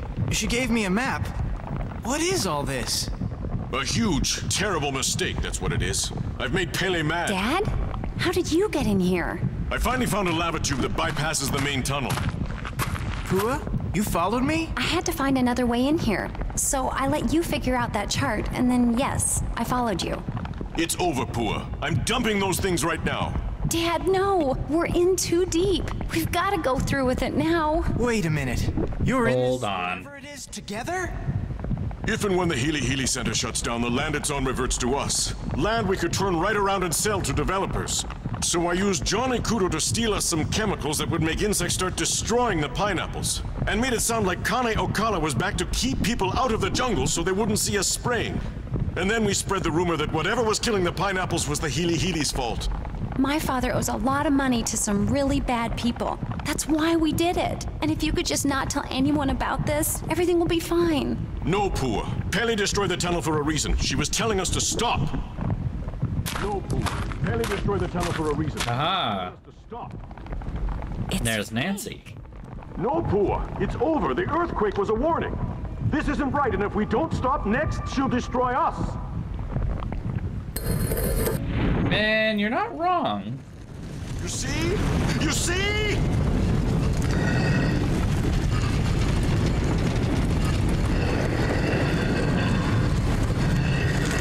Now, it's not explained at any point in time. You all right? Hey, why? Yeah, I guess I'm okay. Be kinda nice to get back on solid ground, though. Any ideas? Jump from rock to rock and head for the stairs in front of you, the ones behind Big Island Mike. But be careful. A rock that's there 1 minute may not be there the next. Okay. There's a logic to this, I think. Big Island Mike is heading for the other set of stairs. If he gets out before you do, he'll get... fully understand how it works, though.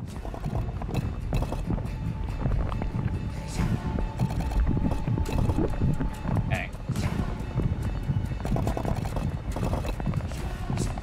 Yeah, now I get it.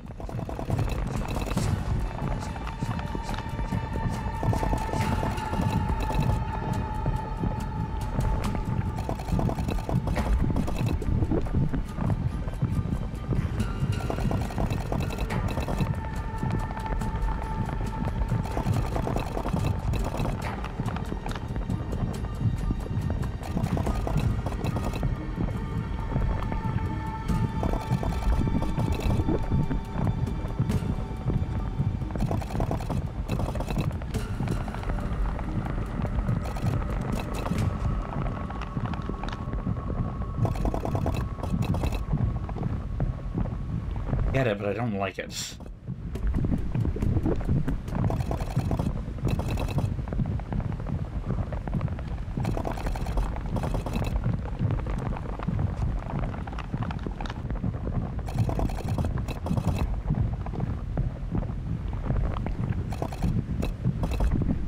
Yeah, the robotic instructions aren't really the best, are they? Huh. They're not really the best. I mean, at least that guy's back there stuck, so, you know, I don't feel as bad. I just won, so... Get fucked, nerd. Do-do-do-do-do-do! Woo! Man, I've never been so glad to see solid ground in my life. Nice work, Nance. Tell that to them. All the time we spent on this thing wasted. I should have just gone surfing. And I should have just gone with you. Big Island Mike and Pua finally made it to safety, and all of us managed to get out of the cave using the lava tube that Mike had discovered. Much to their credit, he and Pua turned themselves in immediately, although it took a while for the authorities to figure out exactly what to charge them with. As for what they had done, here's how Big Island Mike explained it. Desperate to pay off the loan sharks to whom he owed a lot of money, Big Island Mike remembered something. The land the Healy Healy Research Facility was on used to belong to his aunt. She willed it to the foundation that built the facility with the stipulation that the land would go to Mike if and when the Healy Healy ever closed its doors. And so he set out to force the Healy Healy out of business, knowing that once the land was his, he could sell it and pay off all his debts. First, capitalizing on what he knew about pineapples, he used to work for a pineapple grower. Big Island Mike hired Johnny Kudo to steal canisters of pheromones for him. He knew that when sprayed in the jungle, these pheromones would cause an explosion in the population of the tiny and normally benign fritillated flag beetle. To lower their risk of being seen, the Mapu spread the rumor that Connie Ocala was once again prowling the island. Then they sprayed the chemicals, and soon fritillated flag beetles were everywhere. Dr. Kim finally figured out that the weird whispering noise I had heard was the beetles rubbing their little legs together in some kind of greeting ritual. Soon, the beetle larvae, which are practically microscopic, started feeding on the local pineapples, and when it became apparent that something strange was going on with the pineapple crop, the Mapus began circulating the rumor that the Healy Healy was to blame. And their plan almost worked. The rumor made one of the Healy Healy's current owners, Richard Akins, so nervous that he hired the Hardy Boys to dig up something, anything that he could use to discredit the Mapus and shut them up. And if word had gotten out that Malachi Craven, who it turns out is the one who tore Dr. Kim's camp up in a fit of anger mismanagement, was working with plant mutations, public pressure may have indeed caused the Healy Healy to close its doors. But thanks to Frank and Joe and Dr. Kim and yours truly, the Mapu's plot was exposed, and the frittulated flag beetle population quickly fell to its normal size, as did that of the Norsobeta odorata moth. So, how did I spend the rest of my time on the Big Island? Well, let's just say when it comes to cleaning frass jars, I am an expert. Bug shit. If it weren't for you meddling kids, vary that energy. I would have gotten away with it too if it weren't for you meddling kids. Bug-eyed for accomplishing etymology-related chores in a remarkably timely fashion. I've never gotten that before, because I always fuck that part up. That's so cool. I literally have, like, this is the first time I have ever played this game where I got the, like, frass jar, do the weights, count the things, what's the code stuff right the first time. It's so cool. Bad things have been happening to the guests at Icicle Creek Lodge. They come for winter fun like ice skating, cross-country skiing, and snowshoeing. But some leave, fearing for their lives. Of course, the lodge is located deep in the wilds of the Canadian Rockies, and it is the dead of an unusually cold, snowy winter. But is the lodge simply unlucky? Is it the target of some mysterious curse? Or is someone behind these strange events? Or does it have something to do with the elusive wolf that haunts the surrounding hills, howling before each new disaster? Help me find out in my next adventure, The White Wolf of Icicle Creek. Ooh.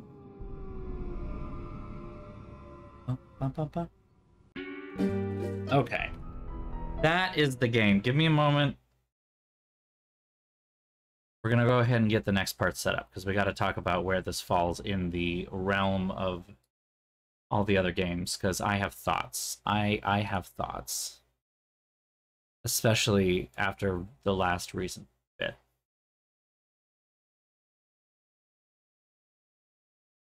Okay. That not work? No, again. Weird. I don't understand why this computer specifically I cannot hide my bookmark bar. This one, the funny thing is, because it syncs, when I do this shortcut to hide the bookmark bar on this computer, my laptop will hide it, but this one won't, and I don't understand why. I really do not get it. Okay,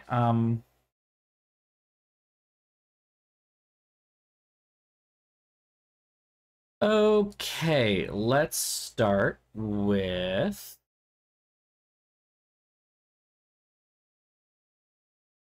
the soundtracks. No, that's wrong.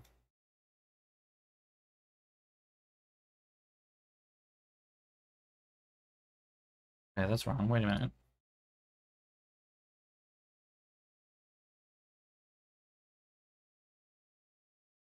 Oh, weird. Oh, I see. Okay. I'm very dumb.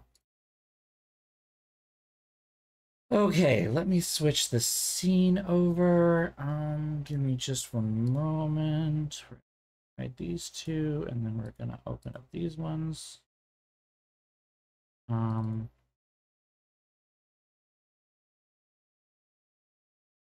Okay. Back here, close this, hit this button, and here we go. So music, that's the first one, the soundtrack, this one. So, I mean, Ragnarok, you're not totally wrong. I mean, the thing is that the music does exactly what it needs to do, right? It does do everything it needs to do. I do actually like some of the parts of it. It's fine, you know, it's not something that I like. It's one of those things where I listen to it and I can very immediately tell what game it's from, which is good, but it's not something that I go out of my way to want to listen to, which is bad. So it's kind of a mix between them. Like, you know, if we go up to our S tier here, like there's at least a couple of tracks in each one of these that is just like, I love this, play it again. Like we got to listen to it again. It's so good. And like even here, there are going to be tracks that I'm like, I really enjoy listening to this. This is really cool. Down here, we're talking about, like, I hate this. I really don't like that I'm listening to this. These ones are, like, too generic and therefore don't have an identity. These ones have an identity, but they're not terribly interesting. And that's kind of where I think this falls, honestly. I'm going to put Creature of Kapu Cave in the B tier, is what it is. So good tier. It's fine. It's fine. It's not terribly interesting, but it does its job. I guess that's where I put it. So, yeah. Not terribly, you know, much to say about it other than it's fine. Delete the one. Here it is. This one I delete. Then we have to talk about where it falls in the gameplay and everything else, which this one's complicated. So it's funny. I have a soft spot for this game. And especially as we came to the end there, I realized that that soft spot is wholly unwarranted. Like, it's not a terribly good game. There are some really interesting puzzles. It does a good job of teaching you a bunch of really cool stuff, especially about bugs. It is a game that shies away from several punches that I feel like it came very close to addressing. And again, we've seen from Secret of the Scarlet Hand that Her Interactive can address those. Danger on Deception Island, same thing. Her Interactive can address these. Did not talk about the history of the Hawaiian Islands, the colonization by the United States, the hostile takeover of the government, the very rapid and continuing essential theft of land, you know. And it was like, it's right there, especially since they came up with the plot of, like, Big Island Mike's aunt is the one who owned the land that the Healy Healy sits on, and he wants to get it back, and he's using underhanded, not legal methods. But, you know, does it belong to these white settlers that are using it for research, or does it belong to the people who have lived here for generations? You know, totally missed that. Totally missed it. Didn't even bring it up, didn't even really touch it. But talking about the plot, raise your hand if that last sequence where everything was revealed and it was like, oh, by the way, this was all just one giant land dispute, and it was to cover up the massive debts that Big Island Mike has, and like, there were all these possible things. Like, we were told, not shown. We were told and we were not shown. That is not good storytelling. It came out of nowhere. Yeah. I don't remember why I picked it for you to play. I think I picked it for you to play not necessarily because of the moths. I mean, I know it had bugs involved, so I knew you would kind of like that part, but I think I picked it more because it was one that I could easily download and have you play. I think this one I already had a digital copy ready to go, and that's why I picked it. Not necessarily, yeah, it was one that I was like, oh, I have a digital copy for this, and it's like a classic good one that I like. And I'm now regretting that. Because, yeah, that last part there where they were like, oh, this is how it all came down, this is all why it happened, and here are the motivations of the culprits, and very weak. Very, very, very weak. The whole of the, like, snooping and figuring out that we did was all very... it was just kind of pointless, right? Like, you found out mysterious things, like you found the pawn shop receipt, and you found out that they had hired a professional thief, and that there's this secret cave that they know of, and that's kind of it.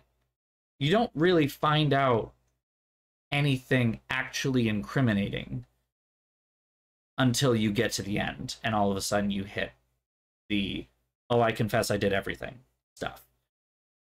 And then, like, the Healy Healy is kind of left to, like, the only part that actually feels complete is what Nancy does with Dr. Kim. That's it. And that's not good. Character-wise, I will say two of the characters are really well done. Dr. Craven and Dr. Quigley. Dr. Kim. Dr. Craven and Dr. Kim are both pretty well fleshed out characters. They're both interesting to talk to. They have interesting things to impart. They've got interesting storylines that they're involved in. Mike and Pua don't. And then Joe is in the game, but for like 5 fucking seconds. And then you play as Frank whenever you're playing as Frank and Joe Hardy. Who also, again, feels like shoehorned in because it's a Nancy Drew game. Like, I understand the whole, like, split up thing. It's done better in another game. It's done far better in another game. Like, this was basically, hey, we did this in Last Train to Blue Moon Canyon. Don't you want to do it again? And the answer was no, we did not. And yeah, if they're the villains, then why do they have the least character development? The worst characterization? Not great writing. The shells, as we saw, are atrocious. Like, it's almost to the same level as having to stand in the studio until after 6 p.m. and stay tuned for danger, when you literally have to wait like an hour and a half of real time in order for that to go by because you forgot to do one thing and you got soft locked out of it. It's that kind of level of neglect, and I am so surprised that I had a soft spot for this, because it is much worse than I remember it being. It's still not the worst. I'm not going to put it in the bottom with Final Scene. Oh, but it is weaker than Last Train to Blue Moon Canyon. Ah, shit. I might, though. The soundtrack, at least with Last Train to Blue Moon Canyon, the soundtrack was pretty good. Some of the characters were pretty good. More of the characters were pretty good. There's actually a storyline, and, like, you feel like you're there for a purpose, whereas this one you don't. If anything, this was more of a Hardy Boys mystery that Nancy Drew was, like, there for. And you were following Nancy's perspective, but it was really the Hardy Boys to be there for. And then, of course, the whole thing with Aiken Biotech, and he's like, I want you to investigate the Mapus because I want them to be part of marketing, and then no, that was a lie, and it was only exposed that that was a lie at the absolute last minute. And it was actually because he was trying to avoid blackmail.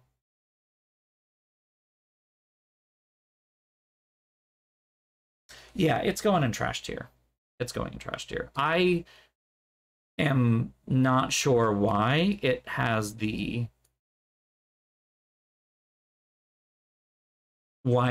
such a soft spot in my mind, because this is not a good game. It's not a good game. I don't know how I got there.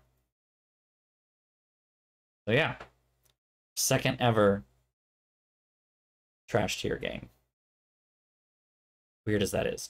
The worst part is it does have, like, the whole Frastar thing, as much as I complain about it, like, it is a pretty interesting and straightforward puzzle. You just have to pay really close attention and do it very slowly. So, like, I think the parts that you play as Nancy are the fun parts. And the problem is that there's nothing much terribly mysterious about that, because she wasn't actually in on the mystery the whole time. She was just kind of there. And that's why it's so bad. Yeah, that's kind of where I leave it. Unfortunate, but that's the case.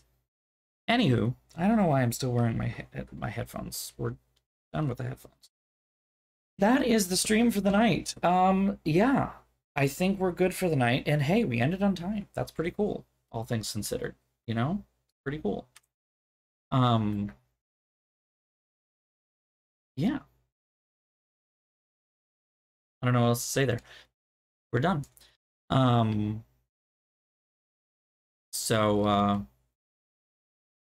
Cool. We will be doing White Wolf of Icicle Creek next week on Tuesday. That one I'm actually excited to go back and do again, because White Wolf of Icicle Creek I feel like might be the opposite of what we just experienced. I think White Wolf of Icicle Creek is one of those ones that I don't like to play all the time, but when I do, I have a really good time. So, yeah, I'm excited to play that one, I think.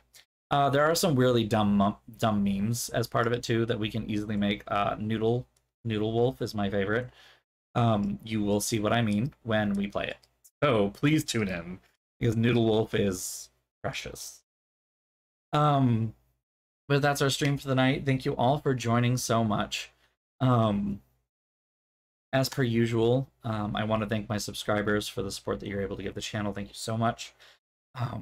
If you feel that you can subscribe at this time, if you have a Prime subscription and you have not given your free Twitch subscription, or if you can afford that at this time, that would be super greatly appreciated. Obviously, a lot of money that I'm putting together right now is kind of all going toward this surgery and preparing for this all ahead of time. I did double check on the GoFundMe just a little while ago, and I am pretty much at 2/3 of the way. So while I am still kind of looking to fill out the rest of it, I am still incredibly overwhelmed by the amount of support that I've gotten, and feel very, very much more comfortable that I can make this happen in a way that is going to be really easy for me to like put the financial stuff out of my mind and focus on healing and what I need physically and emotionally, which is really, really important. So I am very grateful to all who are able to donate, all who are able to share, all really, really good things. Even if you cannot give right now and you just share, it's hugely, hugely helpful. So thank you all so much. I do also want to thank my followers. Thank you so much for the support that you're able to give the channel. If you hit that follow button, you will get a notification when I go live. If you want notifications ahead of time, you can follow me at BOS Trophy Wife on Instagram and on Twitter. I have started also with Blue Sky. I've started with Blue Sky, and my at there is at Boston Trophy Wife .bsky. Shit, I'll remember it eventually. bsky.social. All right, so I'll even type it out in the thing. It's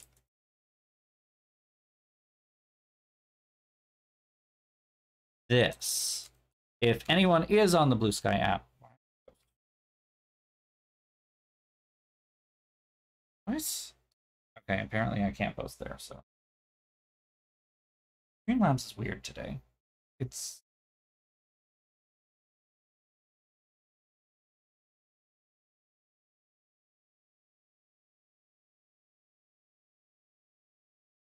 why aren't you posting? Just fucking send. Go. Jesus. Okay. Christ. All right. Yeah. BostonTrophyWife.bsky.social. If you're on the Blue Sky app, you can feel free to follow me there. I'm hoping to try and be a little bit more active there if I can. Problem is, I still go to Twitter most of the time because while Blue Sky is in some ways like the not shitty Twitter, there are some other ways that it is not as good as Twitter yet. One of those is user base. Not all of my friends are on there yet. So, and all my friends are still on Twitter. And Instagram, I'm not always the best at making sure I have a picture ready to go. Facebook, I don't really like Facebook. I don't know what else to say about that. Too many ads. Far too many ads. It's literally like every other fucking post. They're like suggesting something, suggesting a group, suggesting an ad, suggesting a this. And I'm like, stop. No, I just want to see what my friends are doing. And it keeps showing me groups, like posts in groups that I'm in, instead of showing me things that my friends are actually doing. And I'm like, I'm in those groups, yes, but like, there's no way for me to like tailor that. And I don't like that. At the very least, with things like Twitter, it's just chronological. You just see posts as they come. Anyway, so yeah, at BOS Trophy Wife on Twitter, at BOS Trophy Wife on Instagram, and at BostonTrophyWife.bsky.social. You can also join the Discord that's over here. I have a link right there in the chat. If you click that link, you'll be given an invite to our Discord channel. It is a wonderful little place where we're sharing a whole bunch of cool stuff. Lately, we've been sharing recipes, which I'm going to add a kitchen channel just for you, Ragnarok. That's really, really cool. I really like that idea. So sharing recipes, sharing art that we do, memes that we make, talking about the games that we played on the channel, talking about the games we're going to play, and that is where I also post things like polls, suggestion boxes for whenever people have ways that they'd like to, things that they'd like to see me play, you know, on stream, and see, you know, a way for you, the viewer, to have a say in what gets streamed on the channel, what you get to see me react to, me play, whatever you're looking for from it. So definitely check that out if you're interested. I do also have a stream archive of all of my past streams over on YouTube, BOS Trophy Wife, as per usual. If you just head over there, you'll see my entire archive going all the way back to the beginning when I started with the Nancy Drew series. So if you want to check those out, that's the best place to do that. And yeah, that's kind of it for all the big stuff. The big final thing here is that I'm no longer using Ko-fi at this point. I mean, the link is still active. I'm just not really going to bother checking it. No one really used it in several years at this point. But I do now have a link to my GoFundMe. We've set that up early in the stream. Check that out if you're able to support me at all. It would certainly very much help as I go toward this surgery in October. I am very excited, very scared on several different levels. Surgery is scary stuff, and you know, there's a lot of pressure to get this right, you know, to make sure that I'm doing the exact right thing for me. There's a lot of doubts there because of that, because I'm doing something that is so very much out of the norm for our society and what we'd have deemed acceptable, that I'm kind of even fighting my own social conditioning in a lot of ways. But that's just being queer for you, I suppose, right? All my queer folks in the audience know exactly what that feels like. Fighting your own brain on a regular basis because society has programmed you to think that these things are acceptable and other things are not. And we're sitting there being like, but I am not that thing, I am those other things. How do? So, but anyway, that is my GoFundMe. Like I said already, if you can donate, that would be wonderful. If you can't, that is totally fine. Sharing it is also really, really helpful. As many eyes as I can get on it as possible. And kind of the same sentiment that I put in the post of the GoFundMe itself and all the posts on social media today as well. I am very much an open book about all of this. I want to try and spread as much knowledge and as much information as I can on, you know, my own personal journey, anything that I can impart. I don't want to go so far as to say that I'm an expert in any kind of gender or anything, but like I know quite a lot and can speak to a lot of personal experience and a lot of experience of some of my friends through what they've shared with me in a way that I can use my training as an educator to try and help people understand more about this world that a lot of people frankly don't know much about. You know, trans-related surgeries and medical care is something that a lot of people who are cis don't really think about, or if they do think about, they kind of tend to have a lot of misconceptions about what it involves and what happens with it. Unless you're doing a lot of deep intensive research, you might even miss some of the more interesting new things that have come up. You know, even the kind of basic stuff that a lot of people do find out, some of that's an old hat. Like, kind of like I said earlier in the stream, the whole hair removal thing. That's all relatively new, to the point where even trans people on the internet are not getting that. Like, this is this one subreddit that I really struggle with. Too conservative for my own tastes, because they do not let any new information come in whatsoever. It's just, this is what it is, this is what it's always been, and this is what it always will be. And I'm like, not how research works. But anyway. So yeah, I am very wide open. I know there's only so much that I can discuss on the stream itself because, well, I don't know what Twitch will allow me to discuss. So, but, you know, in the Discord, if there are questions that you have, you know, feel free to put them in the Not Safe for Work channel, and I'm more than happy to answer them. If you want to DM me directly, if the questions are coming in good faith, I am always happy to try and answer them. And that's not to say that my viewers and all of you aren't asking questions in good faith. It's just that I have had absolutely random people ask me things that are wholly inappropriate to ask anyone. Even if it's a certain level of curiosity, there are ways that you can phrase it that don't come across that way. I usually usually like to try and make that a teachable moment if I can. But oftentimes I've found that when someone comes out of the woodwork to approach me in those particular ways, they're not doing so because they're trying to understand. They're doing so not even necessarily because they're bigoted, more because they're just fetishizing. Thank you.